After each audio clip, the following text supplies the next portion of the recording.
작업실의 공기는 희미한 먼지와 오래된 천, 그리고 시느나에 타들어가는 희망의 냄새로 가득 차 있었다. 새벽의 차가운 빛이 더러운 창문을 비집고 들어와 바닥에 흩어져 있는 실타래와 디자인 스케치, 그리고 그녀의 마지막 자존심이 담긴 옷 한 벌을 비췄다. 마네킹에 입혀진 짙은 남색의 캐시미어 코트는 단순한 옷이 아니었다. 그것은 그녀의 모든 것이었다. 지난 3년간의 불면의 밤, 텅 빈 통장 장호, 그리고 에르하라는 작은 브랜드를 살리기 위한 마지막 발악이었다. 이게 마지막이야. 은하는 마른 입술을 깨물며 중얼거렸다. 목소리는 갈라졌고 며칠 밤을 사운 탓에 눈은 핏발이 서 있었다. 대기업의 무자비한 디자인 카피와 유통망 독점에 밀려 그녀의 브랜드는 존폐의 기로에 서 있었다. 이번 가을 겨울 컬렉션이 실패하면 그녀는 이 작은 작업실마저 비워줘야 할 처지였다. 그래서 그녀는 미친 짓을 했다. 남은 전 재산, 아니, 친구에게 빌린 돈까지 합쳐서 모델 에이전시에 연락했다. 문제는 돈이었다. 유명 모델을 쓸 여력은 당연히 없었다. 그녀가 감당할 수 있는 예산으로는 이제 막 데뷔했거나 아직 아무도 주목하지 않는 신인 모델이 고작이었다. 은하는 수십 개의 프로필이 담긴 낡은 파일을 넘겼다. 비슷비슷한 얼굴, 억지로 꾸며낸 듯한 미소, 공허한 눈빛들, 그녀의 옷에 담긴 깊이와 고독, 그리고 은은한 힘을 표현해줄 얼굴은 어디에도 없었다. 이봐요. 신은하 씨, 이 예산으로는 이게 최선이에요. 에이전시 대표는 기름진 머리를 긁적이며 귀찮다는 듯이 말했다. 그의 작은 사무실은 담배 연기와 싸구려 방향제가 뒤섞인 역한 냄새가 났다. 은하는 거의 포기하려던 참이었다. 파일의 마지막 장. 다른 사진들 뒤에 아무렇게나 끼워져 있던 흑백 사진 한 장이 그녀의 시선을 사로잡았다. 사진 속 남자는 웃고 있지 않았다. 그는 그저 카메라를 응시하고 있었다.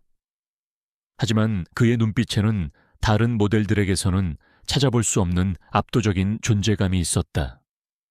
날카로운 턱선, 높게 솟은 콧날, 그리고 모든 것을 꿰뚫어 보는 듯한 깊은 눈. 마치 훈련된 맹수처럼 고요함 속에 위험한 힘을 감추고 있는 듯한 분위기였다. 프로필에는 알렉스라는 예명과 간단한 신체 치수 외에는 아무것도 적혀 있지 않았다. 경력도, 소속사도 불분명했다. 아이모델은 누구죠?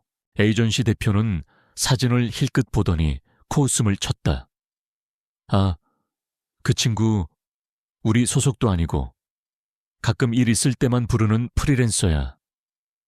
성격이 까다로워서 아무 일이나 하려고 하지도 않고 무엇보다 당신 예산으로는 어림도 없을걸. 일단 연락이라도 해주세요. 제 디자인을 보여주고 싶어요. 은하의 목소리에는 자신도 모르는 절박함이 묻어났다.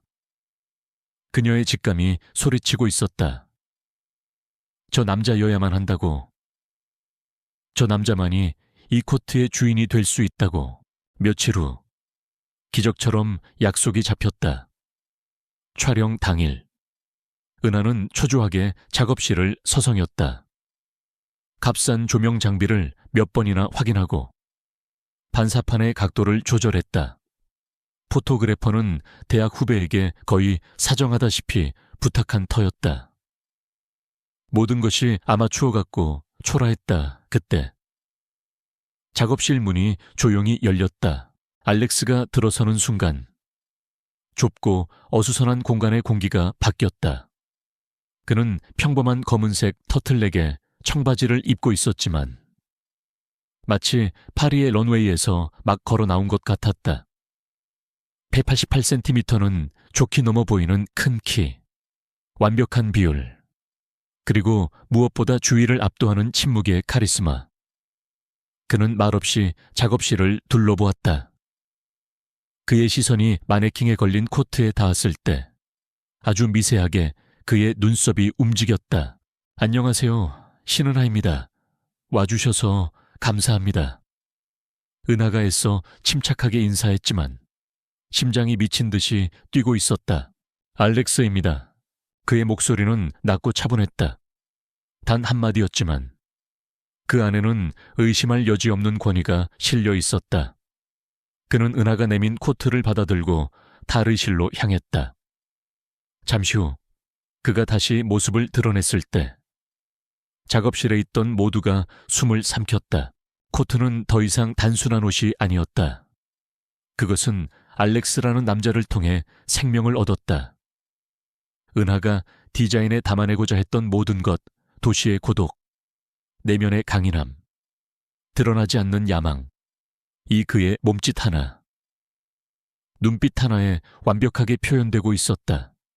그는 포토그래퍼의 지시가 필요 없다는 듯 스스로 조명 앞으로 걸어가 자리를 잡았다. 시작하지. 그의 말에 포토그래퍼는 홀린 듯이 셔터를 누르기 시작했다. 찰칵, 찰칵, 찰칵. 셔터 소리만이 좁은 공간을 채웠다. 알렉스는 움직이지 않는 듯 움직였다. 코트에 옷깃을 세우는 미세한 손짓, 창밖을 응시하는 쓸쓸한 옆모습, 카메라를 향해 돌아서는 순간의 강렬한 눈빛, 모든 것이 계산된 듯 완벽했다. 은하는 모니터를 응시하며 말을 잃었다. 화면 속에는 그녀가 상상했던 것 이상의 결과물이 펼쳐지고 있었다. 이것은 단순한 패션 화보가 아니었다. 한 편의 영화, 한 남자의 깊은 서사를 담아낸 예술 작품에 가까웠다. 그녀는 가끔씩 그의 옷매무새를 다듬어주기 위해 다가갔다. 그의 몸에 손이 닿을 때마다 단단한 근육 위로 흐르는 미세한 전류 같은 것이 느껴졌다. 그의 채취는 인공적인 향수가 아닌 맑고 서늘한 비 냄새 같았다. 조금 더 아련한 느낌으로 은하가 조심스럽게 말하자 그는 고개를 돌려 그녀를 잠시 바라보았다. 그의 깊은 눈동자와 마주친 순간 은하는 자신이 하려던 말을 잊어버렸다. 그의 시선은 단순한 응시가 아니었다. 마치 그녀의 생각과 불안, 그리고 절박함까지 모두 읽어내는 것 같았다. 그는 아무 말 없이 다시 포즈를 취했다. 그리고 모니터에는 방금 은하가 원했던 바로 그 아련함이 완벽하게 담겨 있었다. 촬영은 예상보다 훨씬 일찍 끝났다. 알렉스는 말없이 옷을 갈아입고 나왔다. 에이전시 대표가 말했던 까다로운 성격과는 거리가 멀었다. 그는 불평 한마디 없이 프로페셔널하게 자신의 일을 해냈고 그 결과는 기적과도 같았다. 오늘 정말 감사했습니다. 기대 이상이었어요. 은하가 봉투에 담은 모델료를 내밀며 진심으로 말했다. 그는 봉투를 받지 않고 잠시 은하의 손과 그녀의 얼굴을 번갈아 보았다. 결과물을 먼저 보고 싶군. 네, 물론이죠. 바로 정리해서 보내드리겠습니다. 내일 오전까지. 개인 메일로. 그는 짧게 말하며 명함 한 장을 꺼내 건넸다. 명함에는 알렉스라는 이름과 이메일 주소만 적혀 있었다. 그리고 그는 미련 없이 작업실을 떠났다. 그의 모습이 사라지자 긴장이 풀린 은하는 다리가 후들거려 주저앉을 뻔했다. 선배, 저 사람 진짜 모델 맞아요. 무슨 배우나 그런 사람 아니에요. 포토그래퍼 후배가 경외심 가득한 목소리로 물었다. 은하는 그저 고개를 저을 뿐이었다. 그녀도 알 수 없었다. 확실한 것은 오늘 찍은 사진들이 그녀의 브랜드를 구할 수도 있겠다는 희미한 희망이 보인다는 것이었다. 그날 밤 은하는 며칠 만에 처음으로 작업실이 아닌 자신의 작은 원룸으로 돌아왔다. 뜨거운 물로 샤워를 하고 편의점에서 사온 컵라면에 물을 부었다. 피곤했지만 잠은 오지 않았다. 머릿속에는 온통 알렉스의 얼굴과 그가 만들어낸 완벽한 이미지들이 맴돌았다. 그녀는 노트북을 켜고 오늘 찍은 사진들을 정리하기 시작했다. 한 장, 한 장 넘길 때마다 감탄이 터져 나왔다. 이 사진들이라면 분명 바이어들의 마음을 움직일 수 있을 것이다. 사진 정리를 마치고 그의 개인 메일로 파일을 보내고 나니 새벽 2시가 넘어가고 있었다. 텅 빈 방 안. 퉁퉁 불어버린 컵라면을 내려다보던 은하는 허탈한 웃음을 지었다. 이 고독한 싸움의 끝은 어디일까? 그녀는 무심코 텔레비전 리모컨을 눌렀다. 화면에서는 심야 뉴스가 방영되고 있었다. 강지훈 대통령은 오늘 오후 청와대에서 여야 대표들과의 긴급 회동을 갖고 현재 당면한 경제위기 극복을 위한 초당적 협력을 강조했습니다. 대통령은 이 자리에서 아나운서의 목소리가 배경음처럼 멀게 들렸다. 은하의 시선은 화면 한가운데 연설대 앞에 서 있는 남자에게 고정되었다. 단정하게 빗어 넘긴 머리, 몸에 완벽하게 맞는 짙은 색 정장, 그리고 흔들림 없는 단호한 표정. 대한민국을 이끄는 젊은 대통령. 강지훈.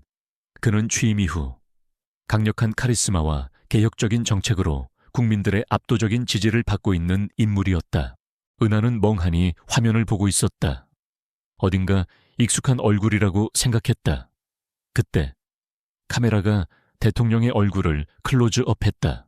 날카로운 턱선, 높게 솟은 콧날, 그리고 모든 것을 꿰뚫어 보는 듯한 깊은 눈.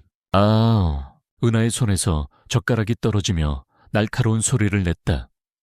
그녀는 자기도 모르게 화면 앞으로 다가갔다.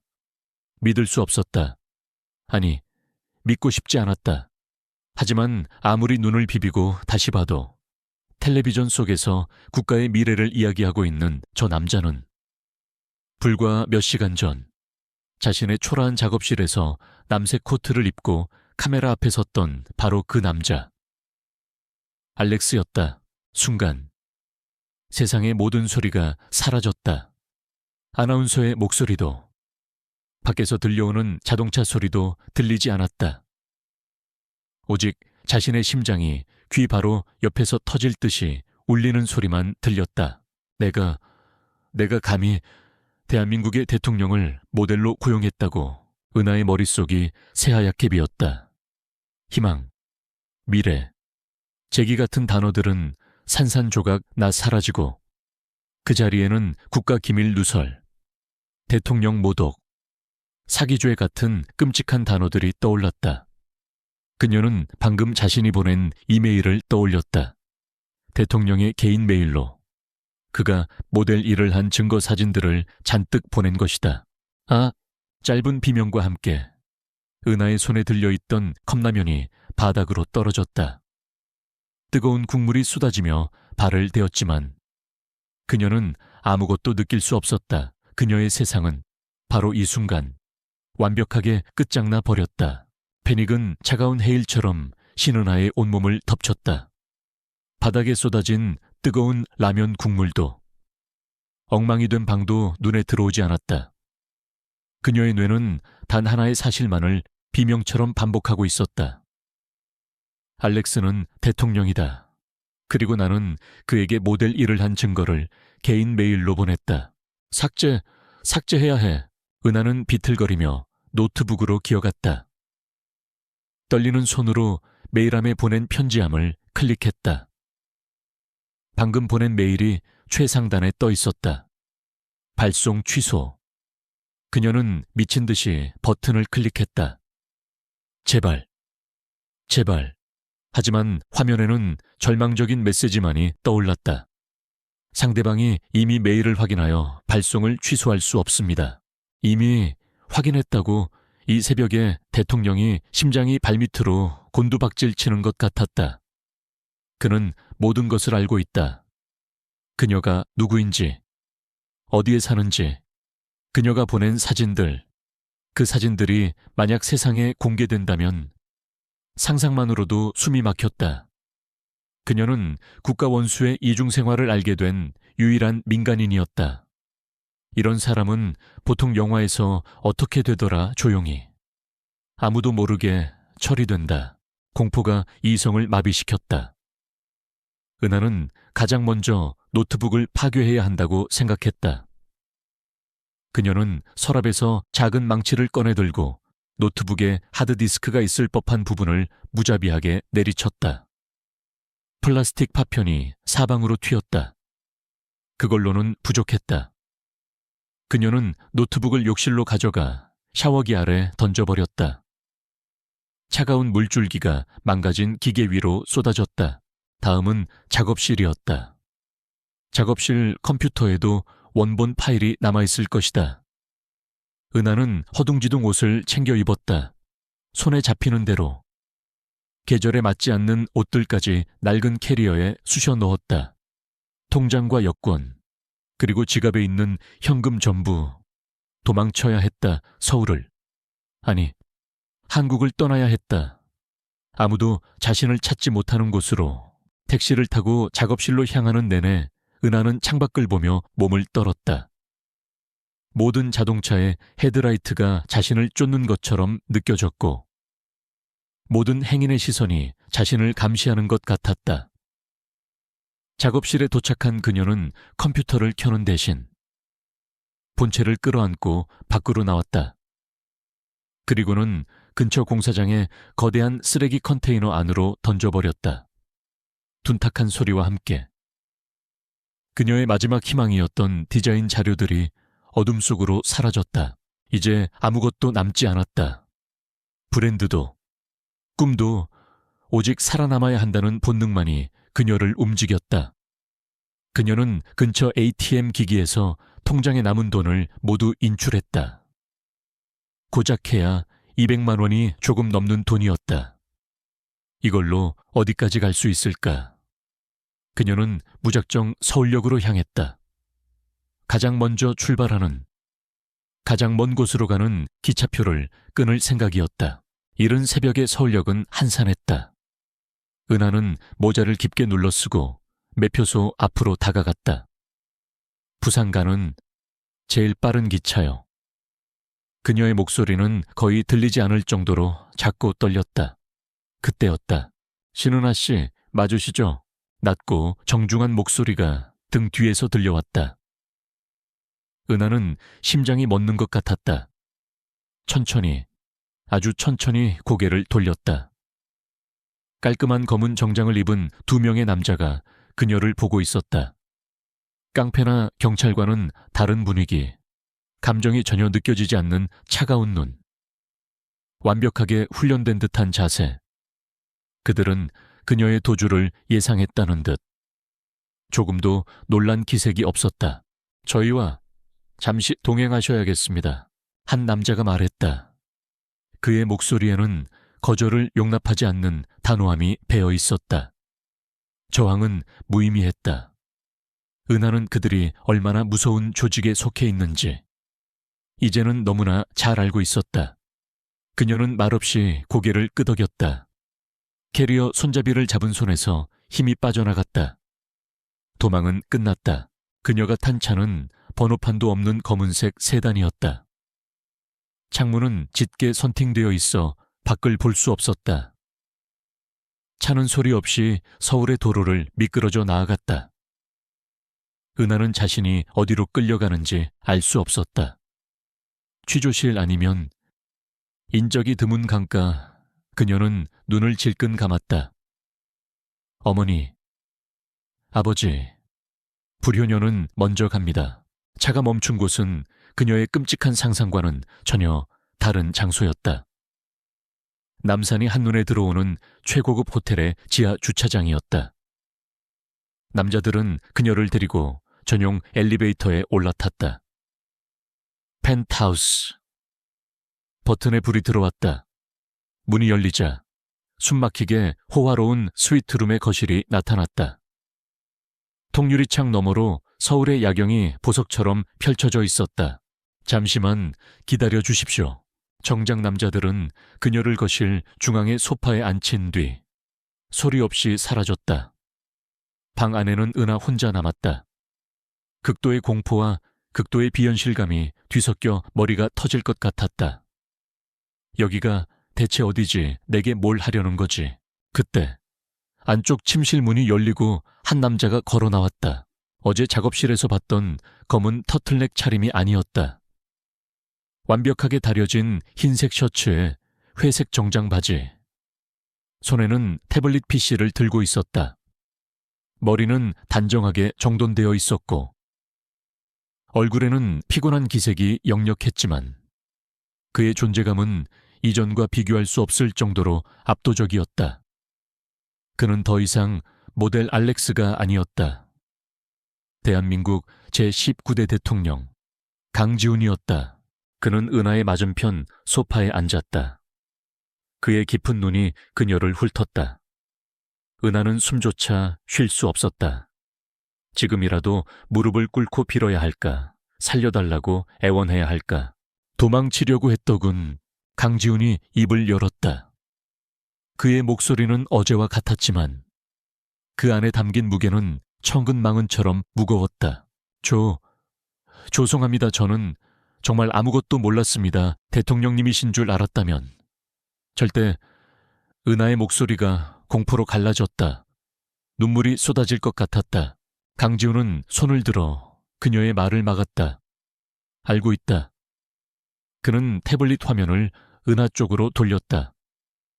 화면에는 어제 그녀가 찍은 사진들이 슬라이드쇼로 넘어가고 있었다. 그가 만들어낸 완벽한 이미지들. 사진은 아주 마음에 들더군. 내가 원했던 느낌을 정확히 잡아냈어. 이 상황에 어울리지 않는 칭찬에 은하는 더욱 혼란스러워졌다. 이게 무슨 의미지? 하지만 신은하 씨.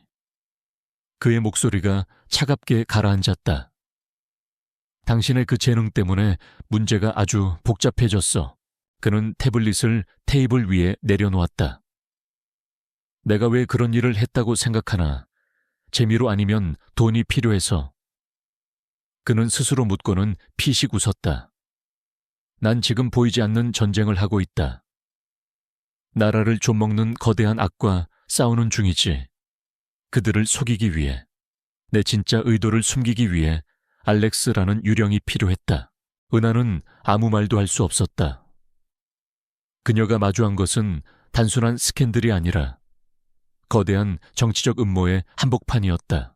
당신은 우연히 그 유령과 접촉했고 하필이면 완벽한 증거까지 남겼어. 내 적들이 이 사실을 알게 되면 어떻게 될까? 강지훈은 몸을 앞으로 숙이며 그녀의 눈을 똑바로 응시했다. 그들은 당신을 찾아낼 거다. 당신을 이용해 나를 협박하려 들거나 아니면 더 간단한 방법을 쓰겠지.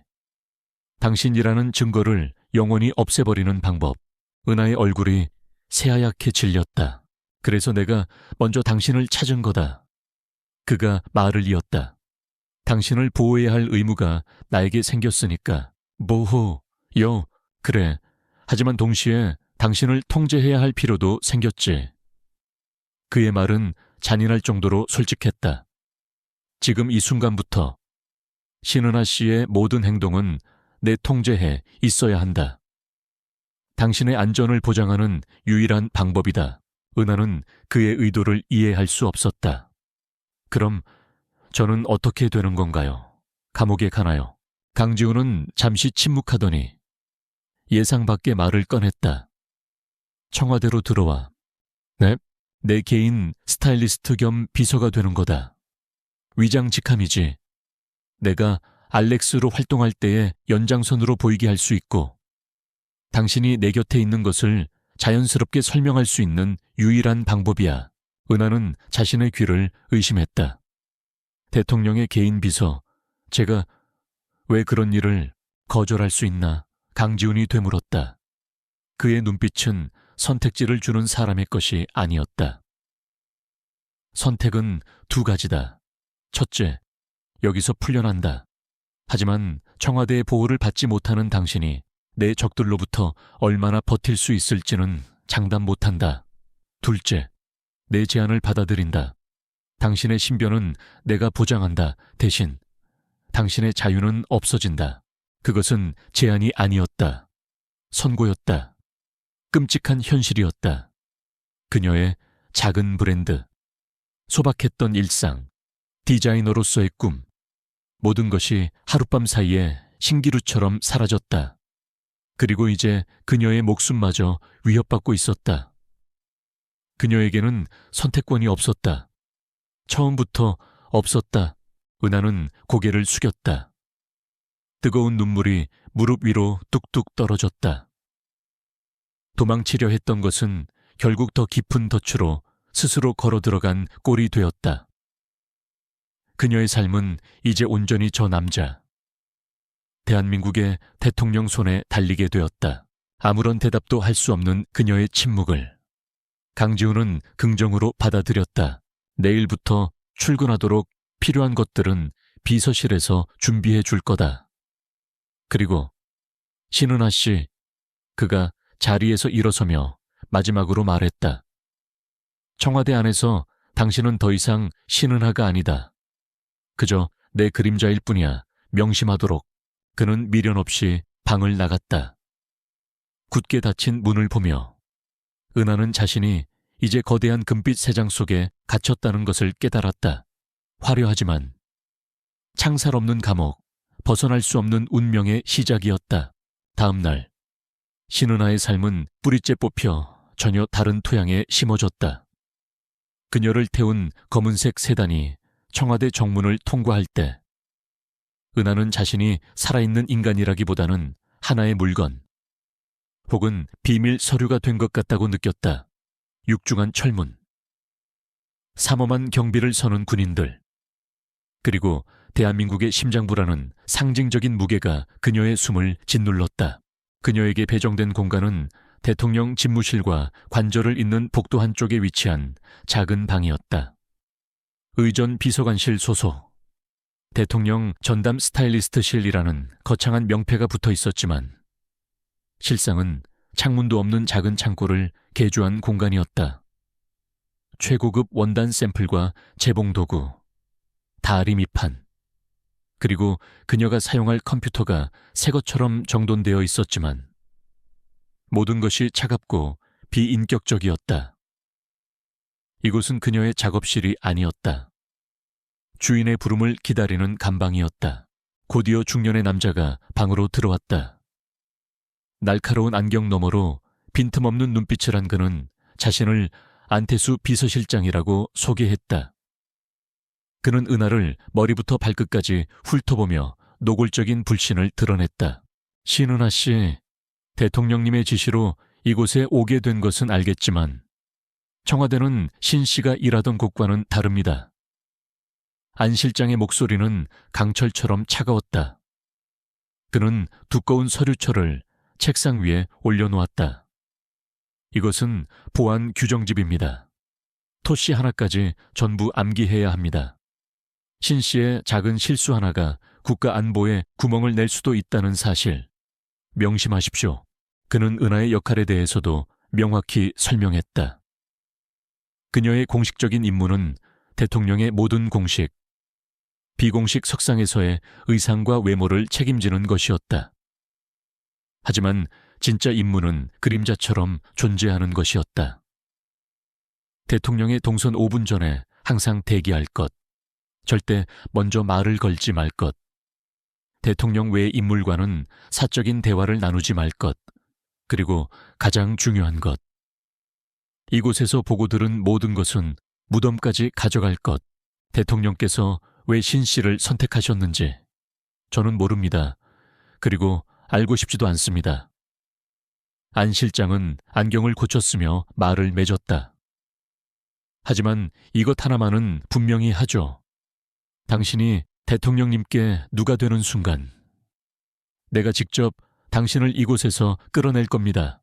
그가 나간 뒤 방 안에는 무거운 침묵만이 남았다. 은하는 의자에 주저앉았다. 청와대 직원들의 눈초리는 안 실장보다 더하면 더했지. 덜하지 않았다.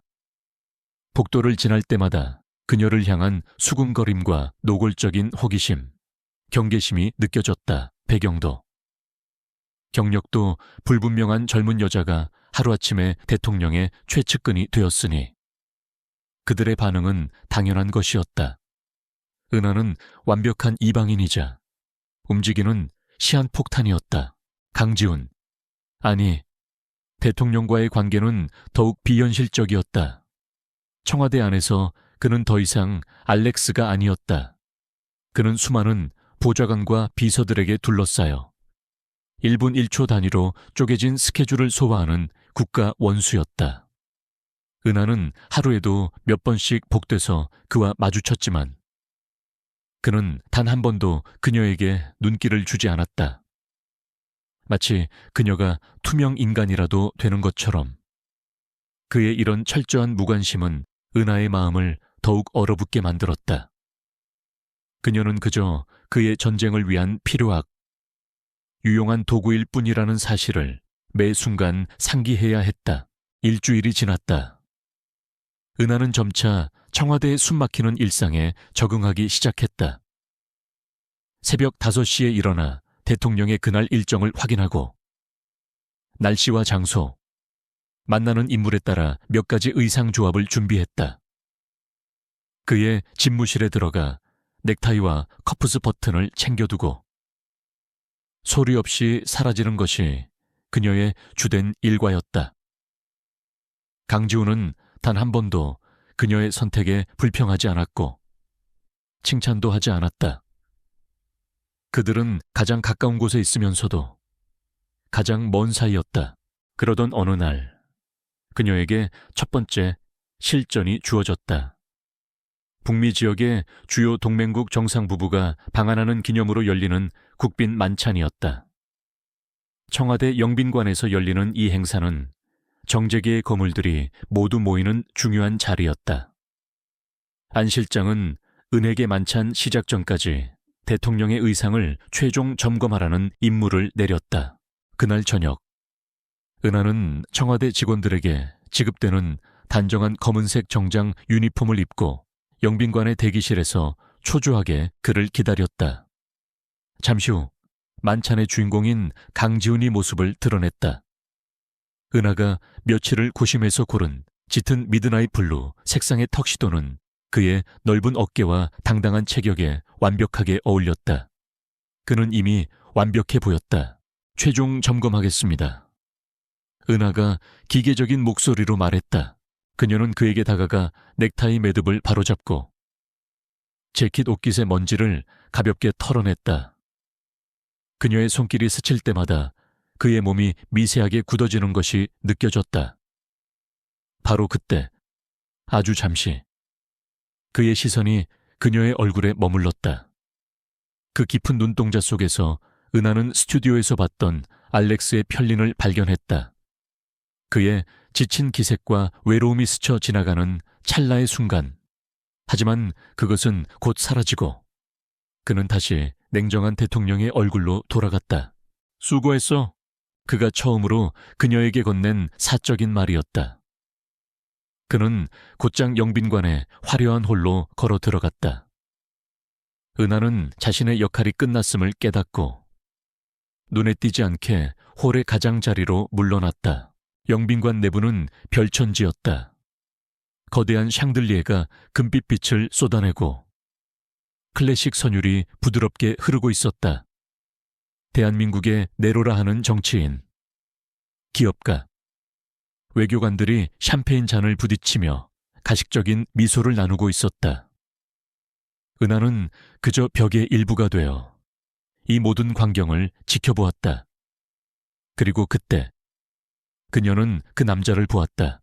우렁찬 웃음소리와 함께 여러 사람들에게 둘러싸여 있는 중년의 남자. 값비싼 정장으로도 감출 수 없는 탐욕스러운 인상, 기름진 머리카락, 그리고 상대를 꿰뚫어 보는 듯한 뱀 같은 눈. 강지훈이 말했던 보이지 않는 전쟁의 상대가 누구인지 은하는 본능적으로 직감했다. 저분은 누구시죠? 은하는 옆에 서 있던 경호원에게 조심스럽게 물었다. 경호원은 남자를 힐끗 보더니 낮은 목소리로 대답했다. 태아그룹의 박태준 회장입니다. 박태준, 대한민국 경제계의 대통령이라 불리는 사나이, 언론과 정계를 주무르는 막강한 권력자, 그리고 강지훈의 눈엣가시. 박태준은 곧 강지훈에게 다가가 과장된 제스처로 악수를 청했다. 헤어허. 각하 오늘따라 더욱 멋지십니다. 이렇게 중요한 날에 보니 더욱 든든합니다. 박태준의 목소리는 느끼했지만 그의 눈은 웃고 있지 않았다. 와주셔서 감사합니다. 박 회장님, 국가를 위해 애써주시는 재계의 노고에 늘 감사하고 있습니다. 강지훈 역시 완벽한 미소로 응수했다. 두 사람 사이에 흐르는 팽팽한 긴장감은 은하가 서 있는 곳까지 전해져 왔다. 그들은 웃으며 대화를 나누고 있었지만 그것은 칼날 위에서 춤을 추는 것과 같았다. 모든 단어에는 보이지 않는 가시가 돋쳐 있었다. 그때 박태준의 시선이 강지훈의 어깨 너머 벽처럼 서 있는 은혜에게 닿았다. 그는 은하를 위아래로 훑어보았다. 마치 갑 한 대의 물건을 갑 매기는 듯한 무례하고 경멸적인 시선이었다. 그는 그녀를 전혀 중요하지 않은 존재, 그저 대통령의 새로운 액세서리 정도로 여기는 듯했다. 하지만 그의 눈 한구석에 스치는 날카로운 호기심을 은하는 놓치지 않았다. 그는 그녀의 존재를 그의 정보망에 기록하고 있었다. 짧은 만남이었지만 은하는 온몸의 피가 차갑게 식는 것을 느꼈다. 박태준이라는 남자에게서는 선천적인 악인의 기운이 풍겨 나왔다. 그 순간 강지훈이 왜 위험을 무릅쓰고 알렉스가 되어야만 했는지 어렴풋이 이해되기 시작했다. 저런 거대한 괴물과 정면으로 싸우기 위해서는 때로는 어둠 속으로 직접 걸어 들어가야만 하는 것이다. 만찬이 끝나고 텅 빈 대기실로 돌아온 은하는 온몸에 힘이 빠져 의자에 주저앉았다. 화려했던 조명과 음악은 사라지고 오직 싸늘한 현실만이 남았다. 그녀가 발을 들인 세계는 생각보다 훨씬 더 위험하고 거대한 곳이었다. 이것은 단순한 대통령의 비밀을 지키는 수준의 문제가 아니었다. 국가의 운명을 건 거대한 전쟁이었고 그녀는 이제 그 최전선에 서게 된 것이다. 금빛 새장인 줄 알았던 청와대는 사실은 거대한 전쟁터의 야전 사령부였다. 그리고 그녀는 그 전쟁의 가장 취약한 증인이 되어버렸다. 청와대에서의 시간은 은하의 감정을 무디게 만들었다. 하루하루는 팽팽한 긴장감의 연속이었고 그녀는 점차 자신의 이름 대신 대통령 전담 스타일리스트라는 직함 뒤에 숨는 법을 터득했다. 강지훈과의 관계는 여전히 얼음장 같았다. 그는 공적인 자리에서는 그녀를 없는 사람처럼 대했고 사적인 공간에서는 필요 최소한의 지시만을 내렸다. 은하는 그가 자신을 신뢰하지도 그렇다고 완전히 불신하지도 않는 그저 유용한 도구로만 여기고 있음을 느꼈다. 변화의 계기는 예상치 못한 곳에서 찾아왔다. 대통령의 신년 국정 연설이 예정된 날이었다. 모든 방송사가 생중계하고 전 국민의 시선이 집중되는 가장 중요한 연례 행사였다. 은하는 며칠 밤을 새워 그의 연설에 가장 어울리는 의상을 준비했다. 신뢰감을 주는 짙은 네이비색 정장과 국민과의 소통을 상징하는 부드러운 하늘색 넥타이. 모든 것이 완벽했다. 연설 시작 10분 전 대기실의 공기는 팽팽하게 당겨진 활시위 같았다. 안태수 비서실장을 비롯한 핵심 참모들이 최종 보고를 하고 있었고 강지훈은 거울 앞에서 마지막으로 연설문을 훑어보고 있었다. 은하는 늘 하던 대로 그의 곁으로 다가가 마지막 점검을 시작했다. 재킷의 어깨선을 다듬고 넥타이 핀의 각도를 조절했다. 바로 그때 그녀의 손끝에 무언가 이상한 감촉이 느껴졌다. 그의 새하얀 셔츠, 왼쪽 가슴 부분, 재킷깃에 살짝 가려진 곳에 아주 미세한 얼룩이 있었다. 크기는 새끼 손톱보다도 작았고 색도 거의 투명에 가까워 자세히 보지 않으면 알아챌 수 없을 정도였다. 하지만 전문가인 은하의 눈은 속일 수 없었다. 그것은 단순한 물방울이 아니었다. 열과 공기에 반응하여 서서히 발색되는 특수 화학 약품이었다. 방송국의 뜨거운 조명을 받으면 10분 안에 짙은 갈색 얼룩으로 변해. 마치 그가 가슴에 커피를 쏟은 것처럼 보이게 만들 터였다. 은하의 등줄기에 식은땀이 흘렀다. 이것은 실수가 아니었다. 명백한 사보타주였다. 온 국민이 지켜보는 앞에서 대통령에게 망신을 주려는 비열한 공격. 범인은 청와대 내부에 있었다. 대통령의 의상을 관리하는 세탁실, 혹은 의전팀 어딘가에 박태준의 쥐새끼가 숨어 있는 것이다. 각하, 잠시만. 은하의 목소리가 미세하게 떨렸다. 무슨 문제라도 있나? 강지훈의 시선이 연설문에서 그녀에게로 향했다. 은하는 주변의 참모들을 의식하며 최대한 낮은 목소리로 말했다. 셔츠에 문제가 생겼습니다. 그녀는 손가락으로 얼룩 부분을 가리켰다. 상황을 파악한 안 실장의 얼굴이 굳어졌다. 뭐라고? 당장 셔츠를 갈아입으셔야 합니다. 시간이 없습니다. 다른 비서관이 외쳤다. 생방송까지 이제 5분 남았습니다. 대기실은 순식간에 혼란에 빠졌다. 지금 셔츠를 갈아입는 것은 물리적으로 불가능했다. 그렇다고 이대로 연설대에 설 수도 없었다. 국가원수가 정체 모를 얼룩이 묻은 셔츠를 입고 국정연설을 하는 모습이 전파를 타는 순간, 그것은 단순한 해프닝이 아니라 대통령의 권위, 나아가 국가의 위신에 흠집을 내는 사건이 될 터였다. 모두가 당황하여 발을 동동 구르고 있을 때 침묵을 깬 것은 은하였다. 제가 해보겠습니다. 그녀의 차분한 목소리에 모든 시선이 쏠렸다. 그녀는 자신의 어깨에 메고 있던, 늘 가지고 다니던 작은 가죽 가방을 열었다.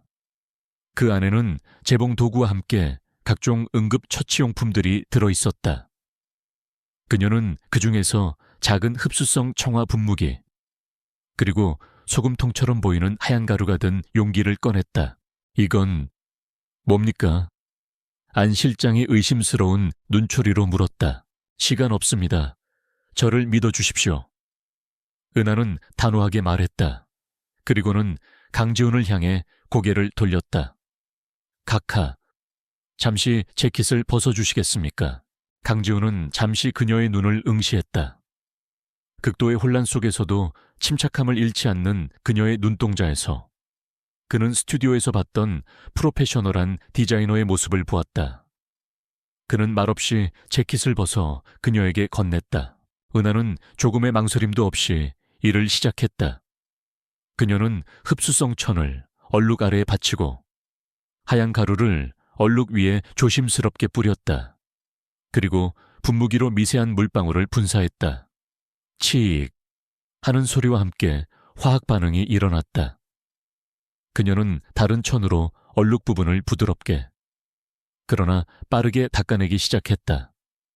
그녀의 손놀림은 마치 수술을 집도하는 외과 의사처럼 정교하고 빨랐다. 1분, 2분, 대기실의 모든 이들이 숨을 죽이고 그녀의 손을 지켜보았다. 마침내 그녀가 천을 떼었을 때 모두의 입에서 안도의 한숨이 터져 나왔다. 얼룩은 희미하게 남아있었지만 처음보다 훨씬 옅어져 있었다. 하지만 완벽하지는 않았다. 이 정도로는. 안 실장이 불안하게 말했다. 은하는 고개를 저었다. 아니요, 이걸로 끝이 아닙니다. 그녀는 가방에서 무언가를 하나 더 꺼냈다. 청와대 봉황 문양이 새겨진 예비용 대통령 배지였다. 그녀는 원래 위치보다 살짝 아래쪽에, 얼룩의 마지막 흔적을 완벽하게 가리는 위치에 배지를 달았다. 오히려 기존보다 더 안정적이고 권위 있어 보이는 위치였다. 모든 것이 1분 안에 일어난 일이었다. 됐습니다. 각하. 그녀는 땀방울 하나 흘리지 않은 얼굴로 완벽하게 복구된 셔츠와 재킷을 그에게 건넸다. 강지훈은 그녀의 얼굴과 자신의 셔츠를 번갈아 보았다. 그의 눈빛이 복잡하게 흔들리고 있었다. 방송 시작을 알리는 스태프의 목소리가 들려왔다. 강지훈은 옷을 입고 마지막으로 거울 속 자신을 보았다. 아무런 흠도 없었다. 그는 말없이 고개를 한번 끄덕이고는 연설을 위해 무대로 걸어 나갔다. 그날 밤 국정연설은 성공적으로 끝났다. 하지만 청와대 내부는 보이지 않는 폭풍에 휩싸였다. 강지훈은 안 실장에게 내부의 첩자를 색출하라는 엄명을 내렸다. 은하는 자신의 방으로 돌아와 녹초가 된 몸을 의자에 기댔다. 오늘 일로 그녀는 더 이상 단순한 그림자가 아니게 되었다.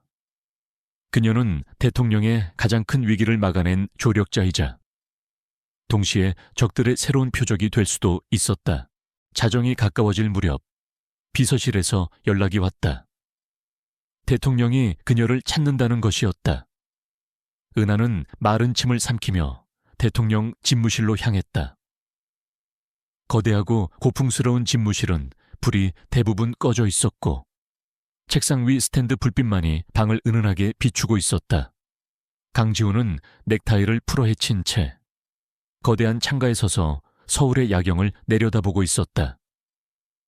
그의 뒷모습은 대한민국에서 가장 높은 권력을 가진 자의 것이었지만 동시에 세상에서 가장 외로운 남자처럼 보였다. 왔나? 그가 돌아보지 않은 채 말했다. 부르셨습니까? 카카. 그는 천천히 몸을 돌려 그녀를 마주했다. 그의 얼굴에는 그동안 본 적 없던 깊은 피로와 무력감이 서려 있었다. 앉아. 그는 책상 앞 의자를 가리켰다. 은하가 조심스럽게 자리에 앉자. 그가 입을 열었다. 오늘 당신이 아니었다면 난 온 국민 앞에서 웃음거리가 됐을 거다. 그의 목소리에는 어떤 감정도 실려 있지 않았지만 은하는 그 안에 담긴 진심을 느낄 수 있었다. 제 일을 했을 뿐입니다. 아니, 그는 고개를 저었다. 그건 단순한 일이 아니었어. 그건 박태준이 보낸 경고 메시지였다. 그는 처음으로 적의 이름을 그녀 앞에서 직접 언급했다. 나는 네 곁에 있다. 내 숨통을 언제든 끊을 수 있다고. 그렇게 속삭인 거야. 집무실 안에는 무거운 침묵이 흘렀다. 그는 처음으로 그녀에게 자신의 나약한 부분을 드러내고 있었다. 이 자리는 가끔 숨이 막혀 누구도 믿을 수 없고 어디에도 기댈 곳이 없지. 모두가 내게 무언가를 원할 뿐. 나라는 인간 자체를 봐주는 사람은 아무도 없어. 그의 고백에 은하는 자신도 모르게 입을 열었다. 괜찮으십니까? 그것은 부하 직원이 상세에게 던지는 의례적인 질문이 아니었다. 한 인간이 다른 인간에게 건네는 순수한 염려였다. 강지훈은 그녀의 질문에 허를 찔린 듯 잠시 그녀를 멍하니 바라보았다. 그리고는 희미하게 웃었다. 자조적인 미소였다. 아니, 괜찮지 않아. 그는 자리에서 일어나 그녀가 앉은 의자 앞으로 다가왔다. 거대한 책상이라는 장애물이 사라지자 그는 그저 지치고 상처받은 한 남자일 뿐이었다. 그는 그녀의 앞에 서서 그녀를 내려다보았다. 하지만 오늘 당신 덕분에 그들의 조롱은 실패했어. 당신이 나를 구한 거야. 한 번은 스튜디오에서, 또 한 번은 여기서. 그는 천천히 손을 뻗어 그녀의 뺨 위로 흘러내린 머리카락을 부드럽게 쓸어 넘겼다. 그의 손길은 예상외로 따뜻했다.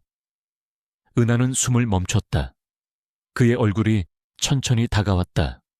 거부할 수도, 피할 수도 없었다. 아니, 그러고 싶지 않았다. 그의 입술이 그녀의 입술에 닿았다. 처음에는 감사와 안도감이 담긴 가벼운 입맞춤이었다. 하지만 곧 폭풍우 속에서 유일한 안식처를 찾은 사람처럼 절박하고 깊은 키스로 변해갔다. 권력과 음모, 위험과 고독이 가득한 이 차가운 공간 속에서 오직 두 사람의 온기만이 유일한 현실인 것처럼 얼마나 시간이 흘렀을까. 그가 천천히 입술을 떼었을 때 두 사람 사이에는 아무 말도 없었다. 어색함과 혼란, 그리고 방금 일어난 일을 설명할 수 없는 강렬한 감정의 여운만이 집무실의 공기를 채우고 있었다. 그들의 관계는 돌이킬 수 없는 강을 건너버렸다. 집무실에서의 키스는 모든 것을 바꿔놓았다. 공기 중에 떠다니는 미세한 입자들마저 다른 의미를 갖게 된 것 같았다.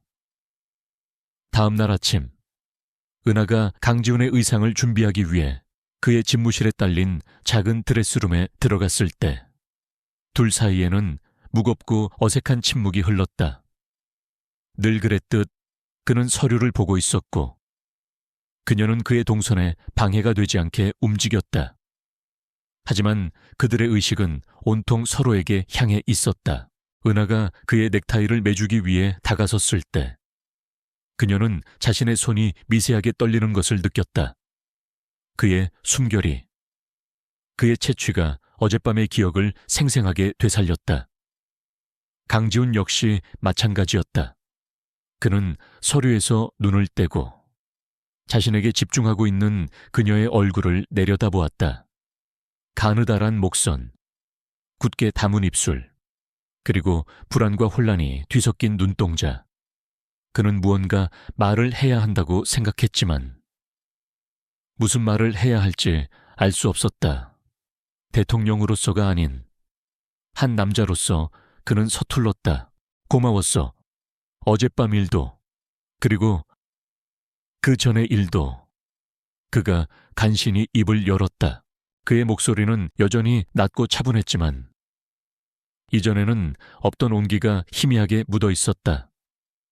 그 작은 변화만으로도 은하의 심장은 세차게 요동쳤다. 그녀는 아무 대답도 하지 못하고 서둘러 자신의 일을 마친 뒤 드레스룸을 빠져나왔다. 보이지 않는 선이 그어졌지만 동시에 지워졌다. 그들의 관계는 더 이상 고용주와 피고용인 혹은 통제자와 피통제자가 아니었다. 그보다 훨씬 더 복잡하고 위험한 무언가로 변해가고 있었다. 같은 시각 서울의 가장 높은 빌딩 펜트하우스에서는 태아그룹의 박태준 회장이 불쾌한 표정으로 보고를 받고 있었다. 그의 앞에는 오른팔인 조정훈 전무가 식은땀을 흘리며 서 있었다. 셔츠 건은 실패했습니다. 실파에 박태준의 미간에 깊은 주름이 패였다. 고작 셔츠에 얼룩 하나 만드는 일을 실패해 내 돈을 받고 청와대 주방에서 일하는 놈이 그렇게 무능하단 말인가. 그게 대통령의 새 스타일리스트가 현장에서 바로 조치를 취했다고 합니다. 방송에는 아무 문제 없이 나갔습니다. 스타일리스트 박태준은 처음 듣는다는 듯이 되물었다. 그는 거대한 통유리창 앞으로 걸어가 서울 시내를 내려다보았다. 마치 자신의 왕국을 굽어보는 왕처럼. 강지훈 그 어린 놈 곁에 그런 유능한 인재가 있었나. 어디서 굴러먹던 년인지 알아봐. 이름, 나이, 가족, 과거 행적, 빚이 있다면 얼마인지까지 샅샅이 뒤져 개미 한 마리 기어간 흔적까지 찾아내. 그의 목소리에는 얼음 같은 분노가 서려 있었다. 그의 계획에 차질을 빚게 한 그 스타일리스트는 이제 단순한 변수가 아니었다. 제거하거나 혹은 이용해야 할 새로운 목표물이 되었다. 사람에겐 누구나 약점이 있지. 그걸 찾아내 아무리 깨끗한 인간이라도 먼지 하나 안 나는 곳은 없는 법이니까 위협은 은하가 예상했던 것보다 훨씬 더 빠르고 교묘하게 찾아왔다. 며칠 뒤 그녀는 경찰에게서 연락을 받았다. 폐업한 채로 방치해두었던 그녀의 작은 작업실에 도둑이 들었다는 것이었다. 안 실장의 허락을 받아 잠시 외출한 은하는 망연자실한 표정으로 엉망이 된 작업실을 둘러보았다. 감나가는 재봉틀이나 원단은 그대로 있었지만 서랍은 모두 열려있고 서류들은 바닥에 흩어져 있었다. 경찰은 단순 좀도둑의 소행으로 결론 내렸다. 하지만 은하는 그것이 아님을 직감했다. 작업대 위에 놓여있던 액자에 담긴 그녀와 어머니의 사진, 다른 것은 모두 멀쩡한데 유독 그 액자만 바닥에 떨어져 산산조각 나 있었다.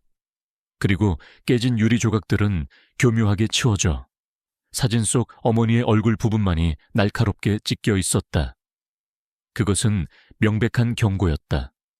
우리는 너의 모든 것을 알고 있다. 너의 가장 소중한 것까지도. 그날 밤 청와대 안그녀의 방으로 전화가 걸려왔다. 외부와 철저히 차단된 비서실을 통해서만 연결될 수 있는 내선 전화였다. 그녀가 떨리는 손으로 수화기를 들자 아무 소리도 들리지 않았다. 오직 누군가의 숨소리, 그리고 전화기 너머에 차가운 정적만이 흘렀다. 소름 끼치는 침묵은 그녀의 심장을 올가매는 것 같았다. 그녀는 비명을 지르며 수화기를 내려놓았다.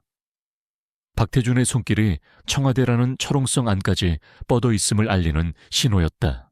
공포는 서서히 그녀의 일상을 좀먹어 들어갔다. 하지만 결정타는 그녀의 어머니에게서 날아왔다. 주말 오후 부산에서 작은 식당을 운영하는 어머니에게서 전화가 걸려왔다. 은하야, 별일 없지? 어머니의 목소리가 평소와 달리 불안하게 떨리고 있었다.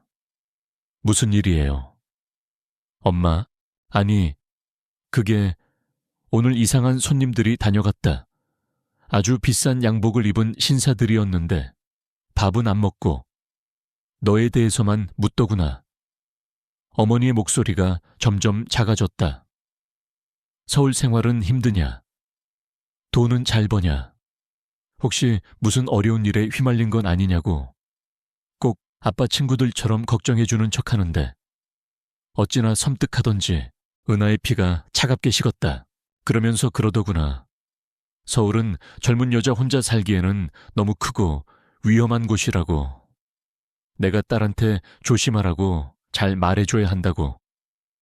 은하야, 너 정말 무슨 일 있는 거 아니지? 엄마는 너무 무서워. 전화기 너머로 어머니의 울먹이는 소리가 들려왔다.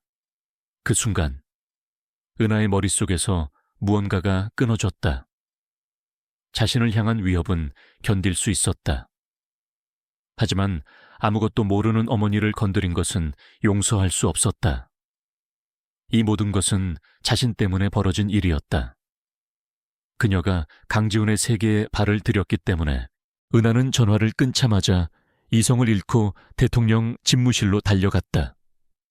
비서관들의 제지도 뿌리친 채 그녀는 문을 벌컥 열었다. 중요한 보고를 받고 있던 강지훈과 참모들의 시선이 일제히 그녀에게 쏠렸다. 저를 내보내주세요. 그녀의 목소리는 절규에 가까웠다. 눈에는 눈물이 그렁그렁 맺혀 있었다. 강지훈은 놀란 표정으로 참모들에게 눈짓을 보냈다. 그들이 굳은 표정으로 퇴장하자 집무실에는 두 사람만 남았다. 무슨 일이지? 강지훈이 자리에서 일어나 그녀에게 다가왔다. 박태준, 그 사람이 우리 엄마를 찾아갔어요. 은하가 흐느끼며 말했다. 저 때문이에요. 제가 각하 곁에 있기 때문에 제가 사라지면, 제가 없어지면 우리 엄마를 더는 괴롭히지 않을 거예요. 제발. 저를 여기서 나가게 해주세요. 어디든 조용히 사라질게요. 그녀는 그의 앞에서 무너져 내렸다. 모든 것이 자신의 탓이라는 죄책감이 그녀를 짓눌렀다. 강지훈은 그녀의 말을 묵묵히 들었다. 그의 얼굴은 감정을 읽을 수 없는 가면처럼 차갑게 굳어 있었다. 그녀의 이야기가 끝나자 그는 예상과 다른 반응을 보였다. 그의 눈에서 이글거리는 분노가 타올랐다.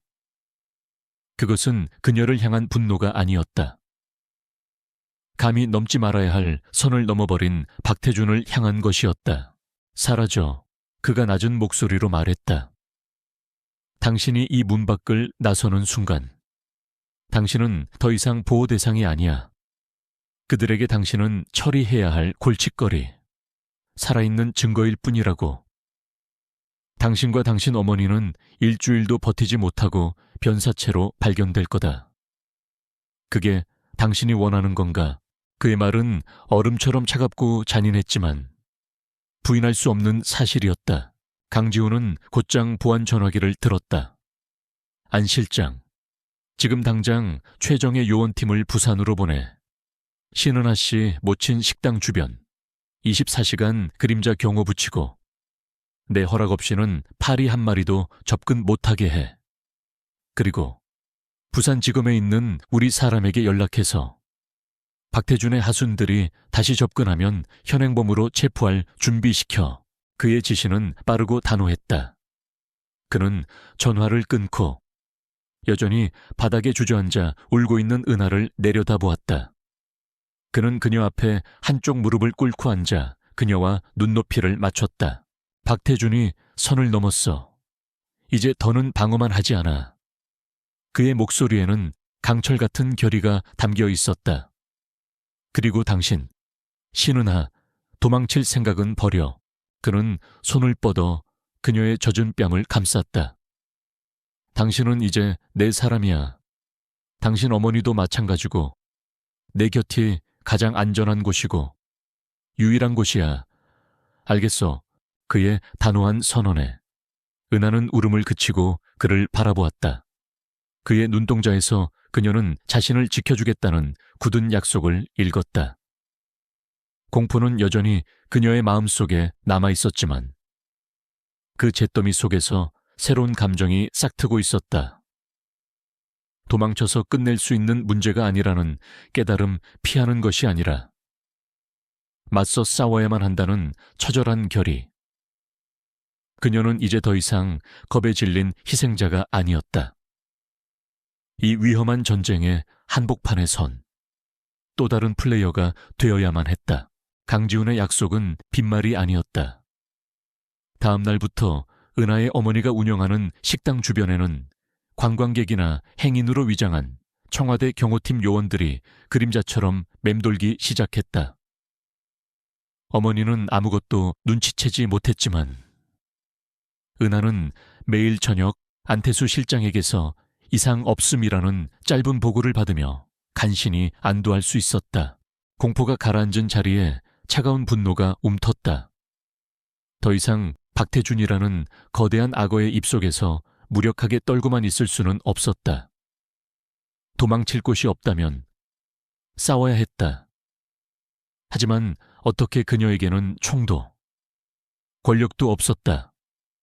그녀가 가진 것이라고는 디자이너로서의 예리한 눈과 패션과 예술계에 대한 지식뿐이었다. 바로 그거다.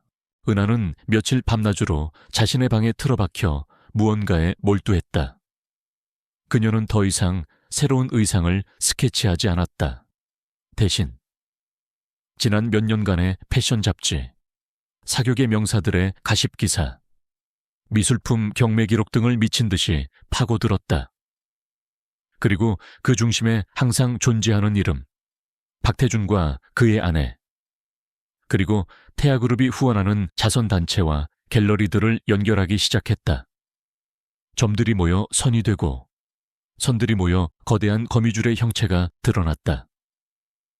박태준의 권력은 정치와 경제뿐만 아니라 화려한 문화, 예술계에도 깊이 뿌리내리고 있었다.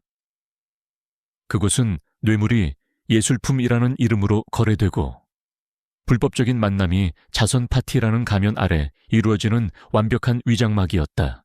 어느 날 밤, 은하는 자신이 정리한 두꺼운 자료 파일을 들고 대통령 집무실의 문을 두드렸다. 강지훈은 산더미 같은 서류에 파묻혀 있었다.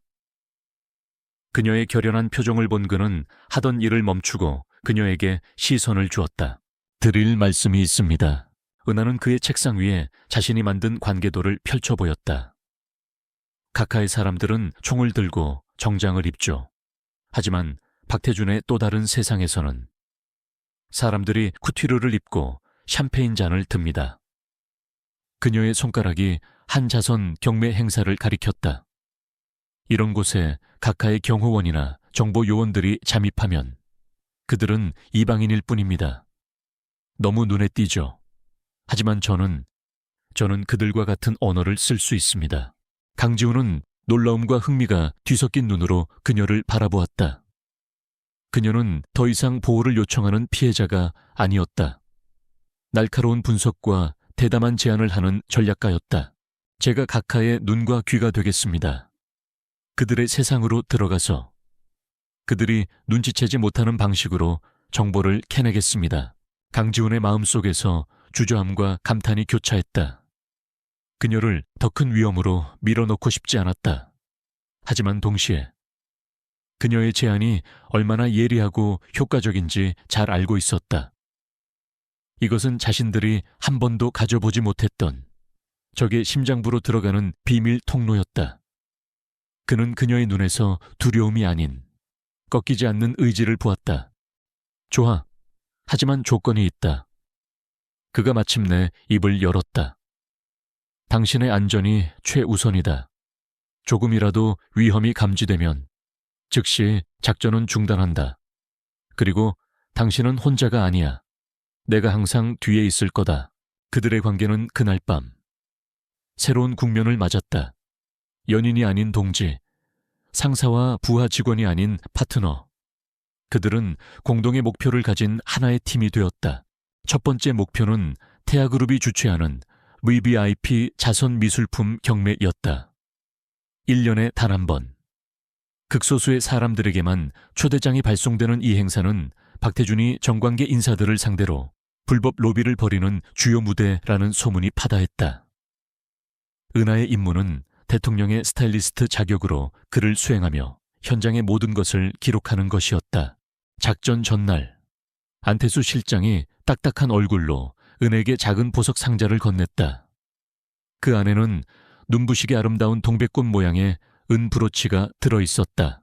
중앙의 꽃술은 서학회의 초소형 렌즈입니다.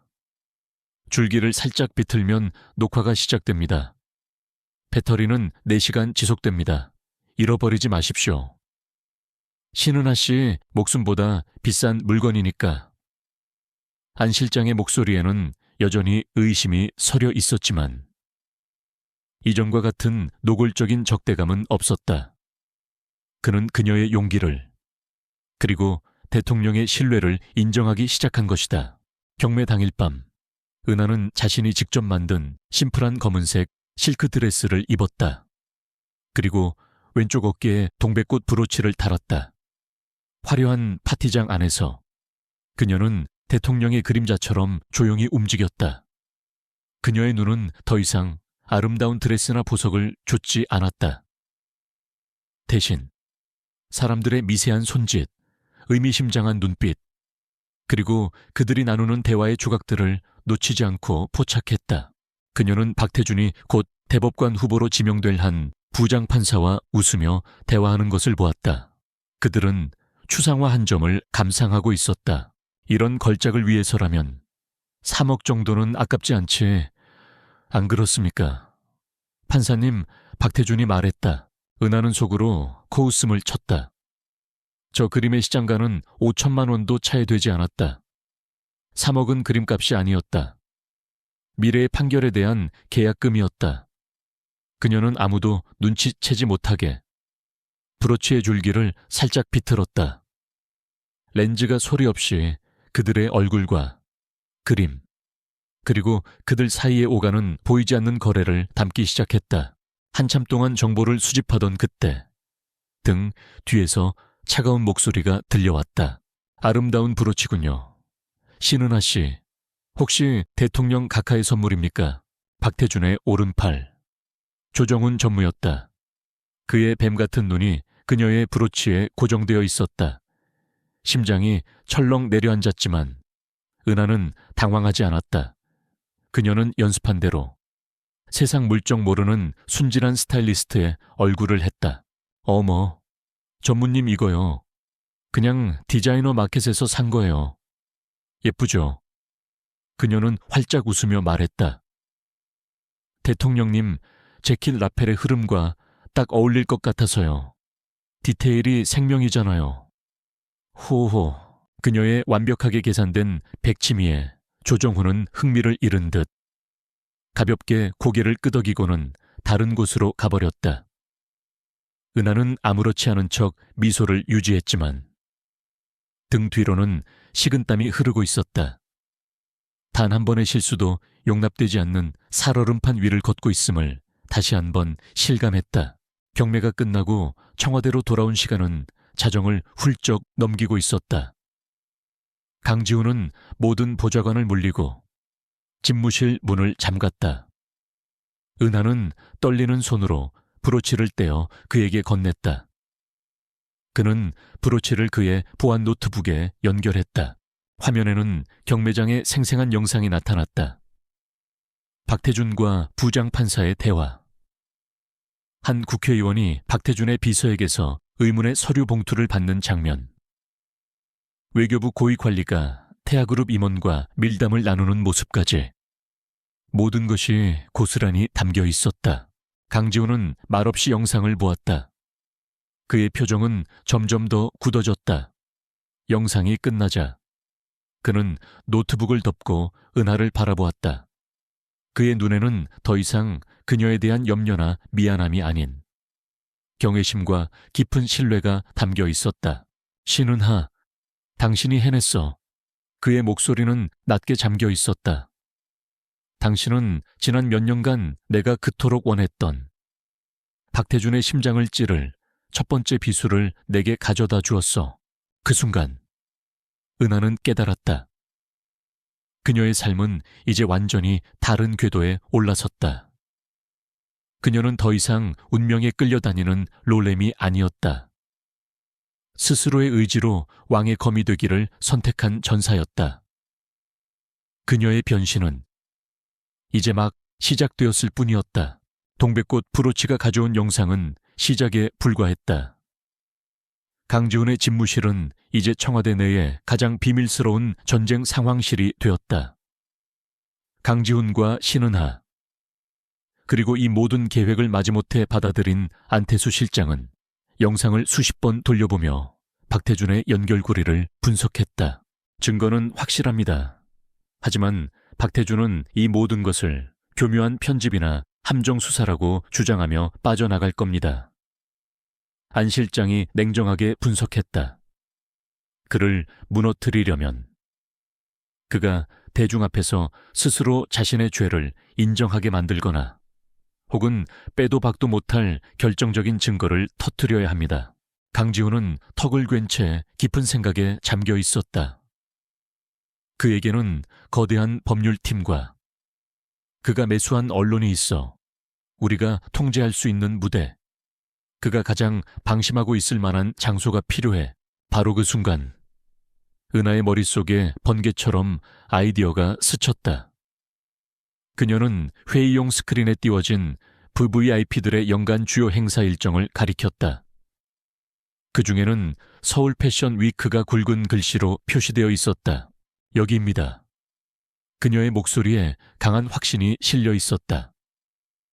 서울 패션 위크, 태아그룹이 메인 스폰서이고 박태준의 아내가 명예조직위원장으로 있는 행사죠. 정재계. 연예계의 모든 인맥이 총출동하는 그들의 놀이터입니다. 그곳에서 그는 자신이 왕이라고 생각할 겁니다. 가장 화려하고 가장 방심하기 쉬운 곳, 바로 거기가 우리의 무대가 되어야 합니다. 은하의 대담한 제안에 강지훈과 안 실장은 숨을 삼켰다. 적의 심장부에서 가장 거대한 파티를 열어 그를 공개적으로 처형하자는 계획이었다. 강지훈의 눈이 빛났다. 계속해봐. 제가 다시 디자이너로 돌아가는 겁니다. 제 브랜드 에르하의 이름으로요. 은하는 자신의 계획을 풀어놓기 시작했다. 대통령께서 재능 있는 젊은 디자이너를 후원하는 문화진흥 정책의 일환으로 제가 패션 위크의 프라임 타임에 스페셜 컬렉션을 열 수 있도록 지원해 주시는 겁니다. 공식적으로는요. 그 컬렉션이 바로 우리의 무기입니다. 은하의 목소리가 열기를 띠기 시작했다. 단순한 옷이 아니라 박태준의 범죄를 고발하는 증거 그 자체가 되는 거죠. 계획은 치밀하고 대담했다. 은하는 청와대의 지원을 받아 비밀리에 팀을 꾸렸다. 안 실장이 추천한 국가정보원 소속의 화이트 해커, 강직하기로 소문난 대검찰청의 젊은 검사, 그리고 은하가 직접 선발한 입이 무겁고 실력 있는 소수의 재봉사들이었다. 청와대 깊숙한 곳에 사용하지 않는 창고가 그들의 비밀 아지트가 되었다. 그곳은 최첨단 장비가 갖춰진 디자인 스튜디오이자 거대한 음모를 꾀하는 작전 본부였다. 은하는 다시 디자이너로 돌아왔다. 하지만 이번에 그녀가 만드는 옷은 사람을 아름답게 하기 위한 것이 아니었다. 한 거대한 괴물을 파멸시키기 위한 갑옷이자 칼이었다. 진실 트루트이라는 테마 아래 컬렉션의 모든 디테일에는 박태준의 죄가 새겨졌다. 첫 번째 의상의 원단 패턴은 언뜻 보면 기하학적인 흑백 무늬처럼 보였다. 하지만 국정원 해커의 기술로 그 패턴은 박태준의 비밀 자금 장부 첫 페이지를 스캔한 이미지 데이터를 품고 있었다. 쇼의 중간에 등장할 드레스에는 복잡한 자수들이 놓였다. 그 자수는 태아그룹의 비자금이 흘러들어간 유령 회사들의 관계도를 형상화한 것이었다. 그리고 쇼의 피날레를 장식할 마지막 드레스. 은하는 모든 것을 쏟아부어 그 옷을 만들었다. 강렬한 핏빛 실크 드레스 위에는 금실로 박태준의 뇌물 네트워크가 순화졌다. 태아그룹이라는 심장에서부터 뻗어나가는 금빛 혈관들이 정계, 법조계, 언론계의 주요 인물들에게 닿아있는 모습은 그 자체로 하나의 끔찍하고도 아름다운 예술작품이었다. 준비 과정은 전쟁과도 같았다. 은하는 며칠씩 밤을 새우며 재봉틀을 돌렸고 강지훈은 국정을 마친 늦은 밤이면 커피를 들고 비밀 아지트를 찾아왔다. 두 사람은 수많은 마네킹과 원단들 사이에서 쇼의 동선과 조명, 음악에 맞춰 증거를 어떻게 가장 극적으로 노출시킬지 전략을 짰다. 그는 그녀의 작업에 대한 깊은 존경심을 보였고 그녀는 그의 든든한 지원 속에서 자신의 재능을 마음껏 불태웠다. 그들의 관계는 이제 동지애와 신뢰, 그리고 그 이상의 감정으로 단단하게 얽혀 있었다. 예상대로 대통령이 후원하는 무명 디자이너의 파격적인 패션 위크 데뷔 소식은 곧 박태준의 귀에 들어갔다. 조정훈 전무가 그에게 보고했다. 그 디자이너, 신은하라는 여자입니다. 지난번 저희 계획을 망쳤던 바로 그 여자입니다. 대통령이 개인적인 관심을 보이는 것 같습니다. 박태준은 불쾌한 표정으로 와인잔을 돌렸다. 개인적인 관심 아니면 전략적인 관심. 그는 코웃음을 쳤다. 고작 디자이너 계집애 하나를 앞세워 날 흔들어 보시겠다 강지훈. 아직 어리군. 좋아, 어디 한번 놀아보라고 해. 그 쇼. 내가 직접 맨 앞줄에 앉아서 봐주지. 그리고 그 계집애의 날개가 얼마나 보잘것없는지 세상 앞에서 꺾어주겠다. 그는 은하의 계획을 눈치채지 못했지만 그녀의 쇼에 흠집을 내기 위한 공작을 시작했다.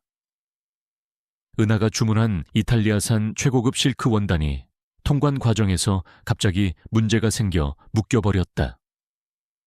쇼에 필수적인 음향 장비를 대여하기로 한 업체가 갑자기 계약을 파기했다. 모두 태아그룹에 보이지 않는 압력이었다. 하지만 그들의 방해 공작은 청와대라는 거대한 힘 앞에서 무력했다. 묶인 원단은 대통령 전용기를 통해 외교 행랑으로 하룻밤 만에 공수되었고 음향 장비는 방송국을 움직여 최고의 장비로 대체되었다. 박태준의 방해는 오히려 강지훈과 은하의 결심을 더욱 굳건하게 만들 뿐이었다. 마침내 운명의 날이 밝았다. 쇼가 열리는 동대문 디자인 플라자 DDP. 이의 백스테이지는 전쟁터처럼 분주했다. 수십 명의 모델들과 스태프들이 바쁘게 움직였다. 그 혼돈의 중심에서 은하는 놀라울 정도로 침착했다. 그녀는 마지막으로 의상들을 점검하고 모델들의 동선을 확인했다. 모든 준비는 끝났다. 이제 주사위는 던져졌다. 쇼 시작 직전 강지훈이 경호원 한 명만 대동한 채 비밀리에 백스테이지를 찾았다. 그는 복잡한 표정으로 은하를 바라보았다. 룰이 없지 않나. 은하는 피날레 드레스를 입은 마네킹을 보며 희미하게 웃었다. 두렵습니다. 하지만 여기서 멈추면 평생 후회할 것 같습니다. 그녀는 고개를 돌려 그의 눈을 똑바로 보았다. 각하께서는 제게 싸울 무기를 주셨습니다. 저는 디자이너로서 제 방식대로 이 전쟁에 참전할 뿐입니다. 강지훈은 말없이 그녀의 어깨를 가볍게 쥐었다. 그의 손에서 전해지는 따뜻하고 단단한 격려. 그것만으로도 충분했다. 쇼의 시작을 알리는 강렬한 음악이 울려 퍼졌다. 객석은 이미 대한민국의 모든 권력자들로 가득 차 있었다. 그리고 가장 좋은 맨 앞줄 중앙에는 여유로운 미소를 지으며 앉아있는 박태준 회장이 있었다. 그는 아직 자신의 발밑에서 어떤 거대한 무대가 펼쳐지고 있는지 전혀 알지 못했다. 은하는 헤드셋을 끼고 무대 뒤편의 총감독 자리에 섰다. 그녀의 눈이 런웨이를 향했다. 저곳은 더 이상 단순한 런웨이가 아니었다. 진실이 거짓을 심판할 거대한 법정이었다. 쇼 시작합니다. 그녀의 낮은 목소리와 함께 첫 번째 모델이 런웨이를 향해 첫걸음을 내디뎠다. 거대한 막이 마침내 걷히기 시작했다. 쇼가 시작되자 DDP 내부는 순식간에 다른 차원의 공간으로 변했다. 미니멀하면서도 몽환적인 음악이 울려 퍼지고 어둠 속에서 한 줄기 빛이 런웨이를 비추었다. 첫 번째 모델이 걸어 나왔다. 그녀가 입은 옷은 진실이라는 테마에 서막을 알리는 순백의 코트였다. 객석의 패션 관계자들은 감탄을 터뜨렸다. 간결하면서도 힘있는 디자인, 완벽한 재단, 신은하라는 무명 디자이너의 재능은 진짜였다. 맨 앞줄에 앉은 박태준은 조소를 머금었다. 강지훈이 고작 이런 패션쇼로 자신에게 대항하려 했다니. 그는 옆에 앉은 아내에게 거만하게 속삭였다. 옷은 좀 만드네. 쇼 끝나고 우리 백화점에 입점이나 시켜주지. 모델들이 차례로 런웨이를 걸어 나왔다. 옷들은 하나같이 아름다웠고 혁신적이었다. 런웨이 양옆의 거대한 스크린에는 모델들의 모습과 함께 옷의 질감을 예술적으로 확대한 영상이 흘러나왔다. 모든 것이 평범한 하이 패션쇼처럼 보였다. 바로 그때였다. 스크린의 영상이 미세하게 지지직거리기 시작했다. 마치 작은 방송 사고처럼 보였다. 흑백 패턴의 재킷을 입은 모델이 런웨이 중앙에 섰을 때 스크린이 그녀의 재킷 패턴을 클로즈업했다. 그러자 갑자기 기하학적 무늬였던 패턴이 마치 살아있는 것처럼 움직이기 시작하더니 순식간에 알아볼 수 있는 형태의 QR코드로 변했다. 객석이 웅성거리기 시작했다. 몇몇 젊은 관객들이 호기심에 스마트폰을 꺼내 코드를 스캔했다. 그들의 얼굴이 경악으로 물들었다. 그들의 폰 화면에는 스위스 은행의 계좌 입출금 내역서가 떠 있었다. 예금주의 이름은 박태준이 세운 유령 회사의 것이었다. 박태준의 얼굴에서 미소가 사라졌다. 음악이 바뀌었다. 몽환적인 선율은 사라지고 심장을 옥죄는 듯한 긴박한 비트가 울려 퍼졌다. 다음 모델이 입고 나온 드레스의 복잡한 자수 패턴이 스크린에 비치자 그것은 거미줄처럼 얽힌 불법 자금의 흐름도로 변했다. 스크린에는 이름과 액수, 날짜가 떠오르기 시작했다. 지난번 미술품 경매에서 그가 만났던 부장판사의 이름도 선명하게 나타났다. 저게 대체 뭐야? 태아그룹 비자금 장부 아니야. 객석은 이제 아수라장이 되었다. 기자들의 카메라 플래시가 미친 듯이 터져 나왔다. 박태준은 그제야 깨달았다. 이것은 패션쇼가 아니었다. 자신을 위한 공개적인 처형장이었다. 강지훈과 신은하가 파놓은 거대하고 화려한 함정에 스스로 걸어 들어온 것이었다. 당장 저 스크린 꺼. 박태준이 이성을 잃고 고함을 질렀다. 그의 옆에 있던 조정훈 전무가 급하게 무대 뒤편으로 달려갔다. 그가 미리 매수해둔 방송, 스태프와 경호원들이 시스템을 멈추기 위해 움직였다. 하지만 소용없었다.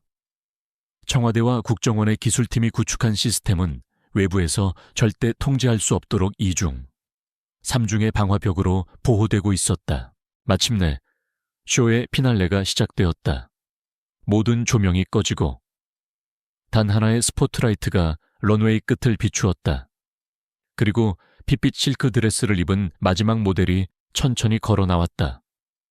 그녀가 런웨이 중앙에 섰을 때 그녀의 드레스 위에 수놓아진 금빛 자수가 스크린의 조명을 받아 빛나기 시작했다. 스크린에는 박태준의 얼굴이 거대하게 떠올랐고 드레스의 금실 패턴이 그대로 스크린에 투사되며 그의 얼굴에서부터 뻗어나가는 수십 개의 뇌물, 연결고리를 완성시켰다. 정계, 법조계, 언론, 심지어 군부에까지 뻗어있는 부패의 네트워크.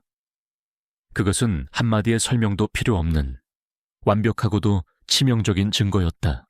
바로 그 순간 무대 뒤편에서 비명소리가 터져 나왔다. 조정훈과 그의 수하들이 통제실을 장악하지 못하자 곧장 이 모든 것을 계획한 설계자를 찾아 나선 것이었다.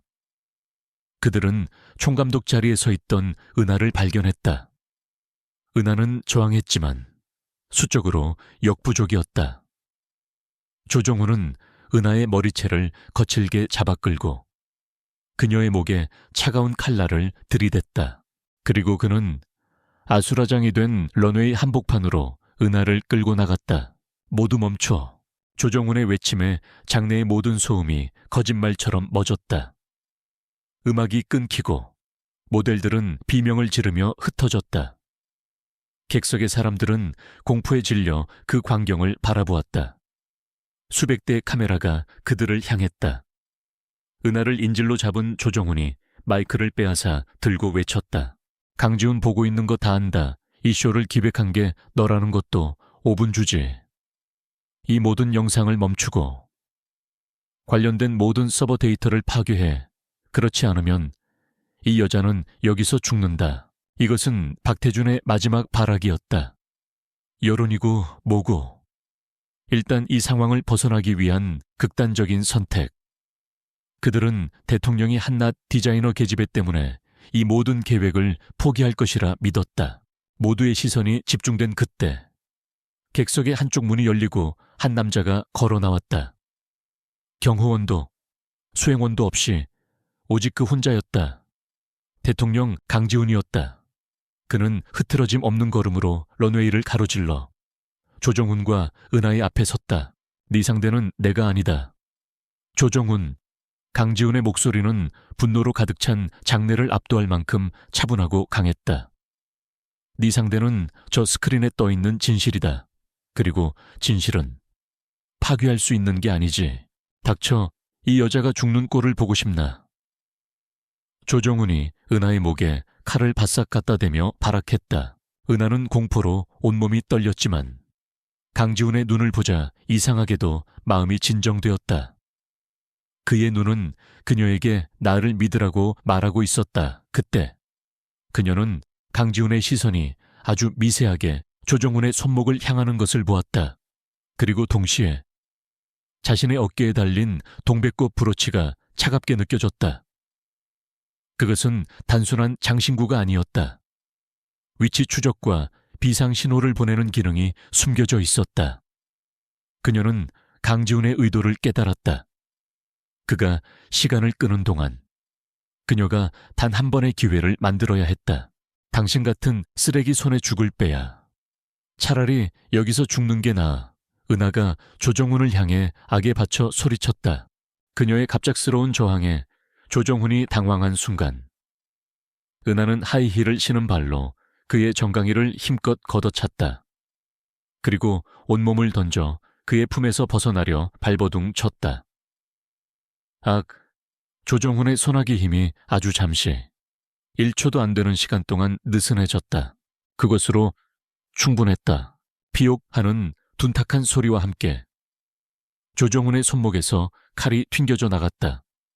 어디선가 날아온 고무탄이었다. 동시에 객석과 무대 뒤 천장에서 검은 전투복을 입은 청와대 경호팀 대테러 요원들이 쏟아져 나왔다. 그들은 순식간에 조정훈과 그의 수하들을 제압했다. 모든 것은 단 10초 만에 일어난 일이었다. 혼돈이 정리된 런웨이 중앙에 은하는 숨을 헐떡이며 주저앉아 있었다. 강지훈이 달려와 그녀를 부축해 일으켰다. 그는 수백 대의 카메라가 자신들을 찍고 있다는 사실도 잊은 채 그녀를 자신의 품에 와락 끌어안았다. 그의 심장이 미친 듯이 뛰고 있는 것이 느껴졌다. 괜찮아. 이제 다 끝났어. 그의 낮은 속삭임과 함께 은하는 긴장이 풀리며 정신을 잃었다. 같은 시각 맨 앞줄 자신의 좌석에 망부석처럼 앉아있던 박태준의 앞으로 젊은 검사가 다가왔다. 그는 박태준의 눈앞에 차가운 체포 영장을 펼쳐 보였다. 박태준 씨, 당신을 뇌물공여 및 조세포탈, 살인교사 미수 혐의로 긴급 체포합니다. 수백 개의 카메라 플래시가 한 시대의 괴물이 무너지는 마지막 순간을 담기 위해 폭발했다. 화려했던 패션쇼는 대한민국을 뒤흔든 거대한 부패 스캔들의 서막을 알리는 전설이 되었다. 신은하가 눈을 떴을 때 가장 먼저 보인 것은 낯선 방의 높은 천장이었다. 부드러운 햇살이 하얀 리넨 커튼을 통해 스며들고 있었고 공기 중에는 희미한 커피 향이 감돌았다. 지난밤의 혼돈과 비명, 차가운 칼날의 감촉이 꿈이었던 것처럼 모든 것이 비현실적으로 고요했다. 그녀는 몸을 일으키려다 가벼운 현기증에 다시 침대에 누웠다. 이곳은 병원이 아니었다. 청와대 관저, 대통령의 개인 침실 중 하나였다. 알리아나스간, 낮은 목소리에 고개를 돌리자 창가 의자에 강지훈이 앉아 있었다. 그는 밤사이 한숨도 자지 못한 듯 피곤해 보였지만 그의 눈은 그 어느 때보다 깊고 차분했다. 그는 셔츠 소매를 걷어붙인 편안한 차림이었고 손에는 그녀가 잠든 사이 식어버린 커피잔을 들고 있었다. 몸은 좀 어때? 그가 다가와 그녀의 이마에 손을 짚었다. 그의 손길은 조심스러웠다. 괜찮아요. 지금 밖은 어떻게 됐어요? 은하가 가장 궁금한 것을 물었다. 강지훈은 희미하게 웃었다. 세상이 뒤집혔지. 그는 리모컨을 눌러 벽에 걸린 TV를 켰다. 화면을 켜자마자 대한민국이 얼마나 큰 충격에 빠졌는지 한눈에 알 수 있었다. 모든 뉴스 채널이 에르하 진실 게이트라는 이름으로 24시간 특별 방송을 내보내고 있었다. 은하의 패션쇼 영상, 박태준이 체포되는 장면, 그리고 강지훈이 런웨이 한복판에서 정신을 잃은 은하를 끌어안는 모습이 무한 반복되고 있었다. 진실의 런웨이, 디자이너 신은하의 위대한 쿠데타, 타이탄의 몰락 박태준 제국, 하룻밤에 무너지다 영웅 혹은 스캔들 대통령과 신데렐라 디자이너. 그들의 관계는 헤드라인들이 화면을 가득 메웠다. 박태준의 체포를 시작으로 패션쇼 스크린에 이름이 올랐던 정재계 인사들에 대한 대대적인 수사가 시작되었다. 특별 검사로 임명된 것은 바로 은하. 강지훈과 함께 작전을 준비했던 젊은 검사였다. 그는 칼을 휘두르는데 주저함이 없었다. 대한민국을 수십 년간 지배해온 부패의 카르텔은 모래성처럼 허무하게 무너져 내렸다. 기업들은 줄줄이 무너졌고 정치인들은 옷을 벗었다. 국민들은 열광했다. 강지훈의 지지율은 하늘 높은 줄 모르고 치솟았다. 그는 대한민국 역사상 가장 강력하고 결단력 있는 영웅으로 칭송받았다. 폭풍의 한가운데서 모든 것이 끝난 것 같았다. 하지만 진짜 폭풍은 이제 막 시작되고 있었다. 정치적 승리의 환호성이 잦아들자 대중의 관심은 사건의 또 다른 주인공 신은혜에게로 쏠렸다. 하루아침에 혜성처럼 나타나 거인을 쓰러뜨린 신데렐라 스타일리스트, 그녀의 과거, 그녀의 가족, 그리고 무엇보다 대통령과의 관계가 연일 가십의 중심에 섰다. 야당과 보수 언론은 이 기회를 놓치지 않았다. 그들은 강지훈이 부패를 청산한 영웅이라는 프레임을 지우고 한 여자에게 빠져 국정 운영의 원칙을 무시하고 국가 안보를 위협한 무모한 지도자라는 새로운 프레임을 씌우기 시작했다. 강지훈이 은하를 끌어안았던 장면은 이제 영웅적인 구출이 아닌 부적절한 애정 행각으로 포장되었다. 은하는 국민적 영웅에서 대통령을 등에 업고 위험한 도박을 벌인 요부로 전락할 위기에 처했다. 은하는 관저 안에서 며칠 동안 세상과 격리된 채 머물렀다. 그녀는 이제 더 이상 평범한 디자이너 신은하로 돌아갈 수 없었다. 문 밖을 나서는 순간 그녀는 대한민국에서 가장 유명한 인물이자 가장 뜨거운 논란의 중심이 될 터였다. 어느 날 저녁 강지훈이 그녀를 데리고 관저의 작은 정원으로 나갔다. 밤 공기는 차가웠지만 두 사람 사이에는 그동안의 긴박함 대신 차분한 정적이 흘렀다. 미안해. 강지훈이 먼저 침묵을 깼다. 내가 당신을 이 폭풍 속으로 끌어들였어. 이제 당신의 삶은 예전 같지 않을 거야. 그의 목소리에는 깊은 죄책감이 묻어 있었다. 은하는 고개를 저었다. 그녀의 눈은 이전보다 훨씬 더 단단하고 깊어져 있었다. 사과하지 마세요. 그 옷을 디자인한 것은 저고 그 무대에 서기로 결정한 것도 저예요. 저는 피해자가 아니에요. 우리는 파트너였잖아요. 그녀의 말에 강지훈은 복잡한 표정으로 그녀를 바라보았다. 하지만 이 모든 게 끝나면 우리는 어떻게 되는 거지? 신은하, 그것은 두 사람 모두 피해왔던 질문이었다. 대통령과 그의 스타일리스트, 영웅과 신데렐라. 이제 그들은 어떤 이름으로 서로를 불러야 할까? 각하께서는 우리가 어떻게 되길 바라시는데요. 은하가 용기를 내어 되물었다. 강지훈은 잠시 망설이다가 그녀에게 한 걸음 다가섰다. 그는 그녀의 두 손을 부드럽게 잡았다. 그의 손은 따뜻했다. 나는 당신이 내 곁에 있었으면 좋겠어. 스타일리스트도 조력자도 아닌 그냥 당신. 신은하로서 그것은 그의 진심 어린 고백이었다. 정치적 계산이나 상황 판단이 아닌 한 남자의 마음이었다. 하지만 그들의 관계는 더 이상 두 사람만의 문제가 아니었다. 그것은 곧 대한민국 전체의 문제가 될 터였다. 다음 날 강지훈은 비서실 참모회의를 소집했다. 안태수 실장을 비롯한 참모들은 신은하 문제에 대한 해결책을 보고했다. 각하, 지금은 정치적으로 가장 중요한 시기입니다. 신은하 씨에게는 국가유공에 준하는 포상을 내리고 막대한 보상금과 함께 해외 유학을 지원하는 것이 최선입니다. 국민적 영웅으로 남게 하되 각하와는 철저히 거리를 두게 만들어야 합니다. 개인적인 관계에 대한 루머는 국정 운영에 가장 큰 부담이 될 것입니다. 안 실장의 현실적인 조언에 모든 참모들이 고개를 끄덕였다. 하지만 강지훈의 생각은 달랐다. 그는 모든 보고를 들은 뒤 단호하게 말했다. 이틀 뒤 대국민 기자회견을 열겠습니다.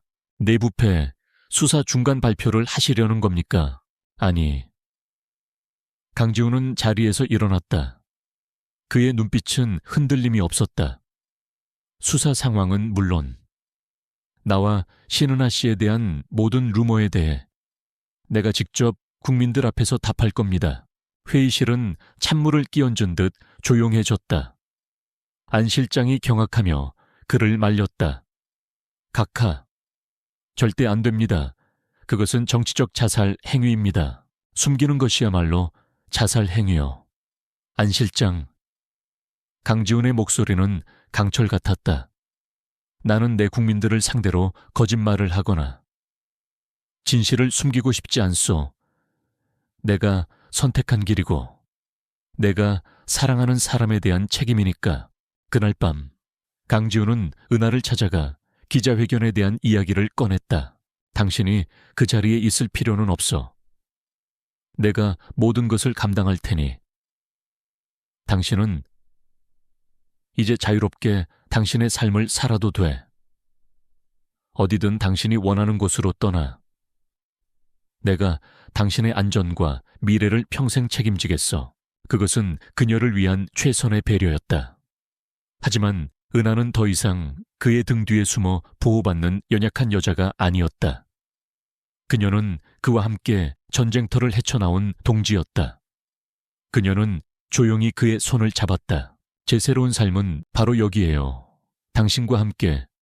그녀의 목소리는 작았지만 그 무엇보다 단단했다. 기자회견. 저도 함께 가겠습니다. 당신의 등 뒤가 아니라 당신의 바로 옆자리에 서겠습니다. 두 사람은 말없이 서로를 바라보았다. 창밖으로는 거대한 폭풍이 몰아치고 있었지만 그들의 세상은 그 어느 때보다 고요하고 평화로웠다. 함께라면 그 어떤 폭풍도 두렵지 않았다. 그들은 이제 마지막 시험대에 오를 준비를 마쳤다. 한 나라의 대통령과 한 명의 디자이너가 아닌 서로의 운명을 함께 짊어지기로 결심한 두 사람의 파트너로서. 이틀 후 청와대 춘추관 기자회견장은 수백 명의 내외신 기자들로 발 디딜 틈이 없었다.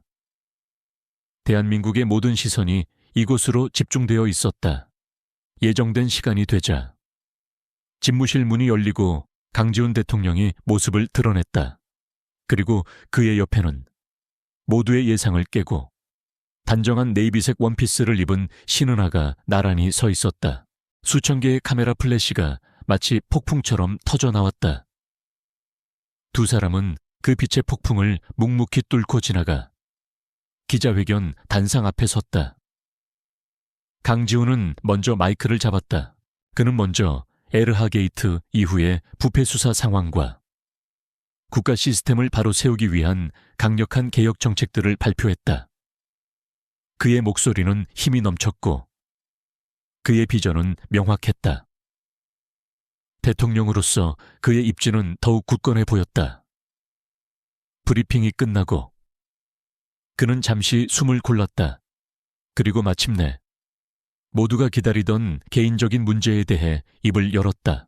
국민 여러분, 지난 며칠간 저와 신은하 씨의 관계에 대한 많은 추측과 우려가 있었음을 잘 알고 있습니다. 그는 원고 없이 오직 자신의 목소리로 말을 이어갔다. 그는 신은하를 처음 만났던 위장 잠입 수사부터 그녀가 보여준 용기와 지혜, 그리고 국가를 위해 자신의 모든 것을 걸었던 희생에 대해 담담히 설명했다. 그는 그녀를 숨겨진 영웅이라 칭했다. 어떤 이들은 우리의 이야기를 스캔들이라 부릅니다. 하지만 저는 이 이야기를 용기에 대한 이야기라고 부르고 싶습니다. 거대한 불의 앞에서 도망치지 않고 자신이 가진 가장 날카로운 무기인 바늘과 실, 그리고 꺾이지 않는 정의감으로 맞서 싸운 한 시민의 용기에 대한 이야기입니다. 그는 잠시 은하를 바라보았다. 그의 눈빛은 깊은 신뢰와 애정으로 가득 차 있었다. 이토록 놀라운 여성에 대한 저의 감정은 지극히 개인적인 것입니다. 하지만 대한민국 5천만 국민에 대한 저의 의무는 공적인 것입니다. 저는 오늘 이 자리에서 국민 여러분께 엄숙히 약속드립니다. 저는 결코 사적인 감정으로 인해 공적인 의무를 저버리는 일을 만들지 않을 것입니다. 그의 연설이 끝나자 한 기자가 손을 들고 날카롭게 질문을 던졌다. 이번에는 은하를 향한 질문이었다. 신은하 씨에게 묻겠습니다. 일가의 민간인이 국가 원수와 개인적인 관계를 맺는 것이 과연 적절하다고 생각하십니까? 대통령의 권력을 자신의 명성을 위해 이용했다는 비판에 대해서는 어떻게 생각하십니까? 모든 카메라가 그녀를 향했다. 은하는 떨지 않았다. 그녀는 마이크 앞으로 한 걸음 다가서서 차분하게 입을 열었다. 저는 직함과 사랑에 빠진 것이 아닙니다. 저는 자신의 신념을 위해 외로운 싸움 속에서 모든 것을 걸었던 한 남자와 사랑에 빠졌습니다. 그녀의 목소리는 작았지만 회견장 전체를 울리는 힘이 있었다. 저는 디자이너입니다. 제 평생의 업은 옷감을 통해 아름다움과 진실을 만드는 것입니다. 지난번 사건에서 저는 제가 사랑하는 나라를 위해 디자이너로서 제가 할 수 있는 최선의 일을 했을 뿐입니다. 저는 어떠한 지위나 권력도 바라지 않습니다. 저의 유일한 바람은 다시 디자이너이자 대한민국의 평범한 시민으로서의 제 삶으로 돌아가는 것뿐입니다. 그녀의 진심 어린 대답에 그 누구도 더 이상 질문을 던지지 못했다. 비난과 의심으로 가득 찼던 회견장의 공기는 어느새 두 사람의 용기와 진정성에 대한 조용한 존경심으로 바뀌어 있었다. 기자회견 이후 세상은 다시 한번 바뀌었다. 신데렐라 스캔들은 세기의 로맨스로 재평가받았다.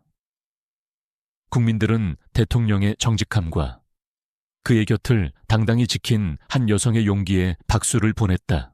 진실 컬렉션은 전설이 되었고 신은하는 세계 패션계의 아이콘으로 떠올랐다. 파리와 밀라노의 최고급 명품 브랜드에서 그녀에게 크리에이티브 디렉터 자리를 제안하며 천문학적인 액수의 계약금을 제시했다. 모든 디자이너가 꿈꾸는 최고의 자리였다. 몇 주 뒤, 신은하는 자신의 거취에 대한 공식 입장을 발표했다. 그녀는 모든 해외 브랜드의 제안을 정중히 거절했다. 대신 자신의 브랜드 에르하 이알하를 서울에서 다시 론칭하겠다고 선언했다. 하지만 그것은 단순한 브랜드의 부활이 아니었다. 그녀는 브랜드 수익의 상당 부분을 출연해 에르하 재단을 설립하겠다고 발표했다. 과거의 자신처럼. 거대 자본의 횡포 속에서 고통받는 젊고 재능 있는 독립 디자이너들을 법률적, 재정적으로 보호하고 지원하기 위한 재단이었다. 그녀는 자신에게 주어진 명성과 힘을 개인의 영광이 아닌 자신이 사랑하는 패션 산업 전체를 개혁하고 건강하게 만드는 데 사용하기로 결심한 것이다. 그녀는 더 이상 대통령의 연인이 아닌 자신의 분야에서 세상을 바꾸는 또 한 명의 리더가 되었다. 1년 후 서울 패션 위크가 다시 열리는 동대문 디자인 플라자. 작년의 전쟁터는 이제 새로운 희망과 활기로 가득 차 있었다. 재단 설립 후 첫 번째로 열리는 에르하의 쇼는 모두의 기대를 한 몸에 받고 있었다. 쇼가 끝난 뒤 은하는 DDP의 옥상 정원에서 서울의 야경을 내려다보고 있었다. 그때 익숙한 온기가 그녀의 어깨를 감쌌다. 강지훈이었다. 그는 모든 공식 일정을 미루고 그녀의 가장 중요한 순간을 함께하기 위해 그곳에 와 있었다. 1년 전 오늘 이곳은 전쟁터였는데 은하가 나지막이 말했다. 그럼 지금은 강지훈이 그녀의 머리에 부드럽게 입을 맞추며 물었다. 은하는 그의 어깨에 머리를 기댔다. 이제 시작이죠. 우리 모두에게 그녀의 말처럼 모든 것은 새로운 시작이었다.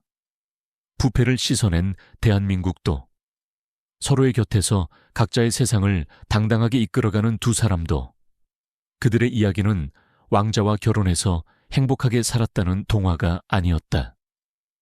각자의 자리에서 가장 빛나는 별이 된 두 사람이 서로의 궤도를 존중하며 영원한 동반자로 함께하는 살아있는 현실이었다. 강지훈이 그녀의 손을 잡았다. 두 사람의 손가락에 끼워진 소박하지만 단단한 반지가 도시의 불빛 아래 반짝였다.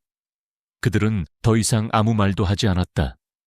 함께 서울의 야경을 바라보는 두 사람의 눈에는 흔들림 없는 신뢰와 함께 만들어갈 빛나는 미래가 담겨 있었다.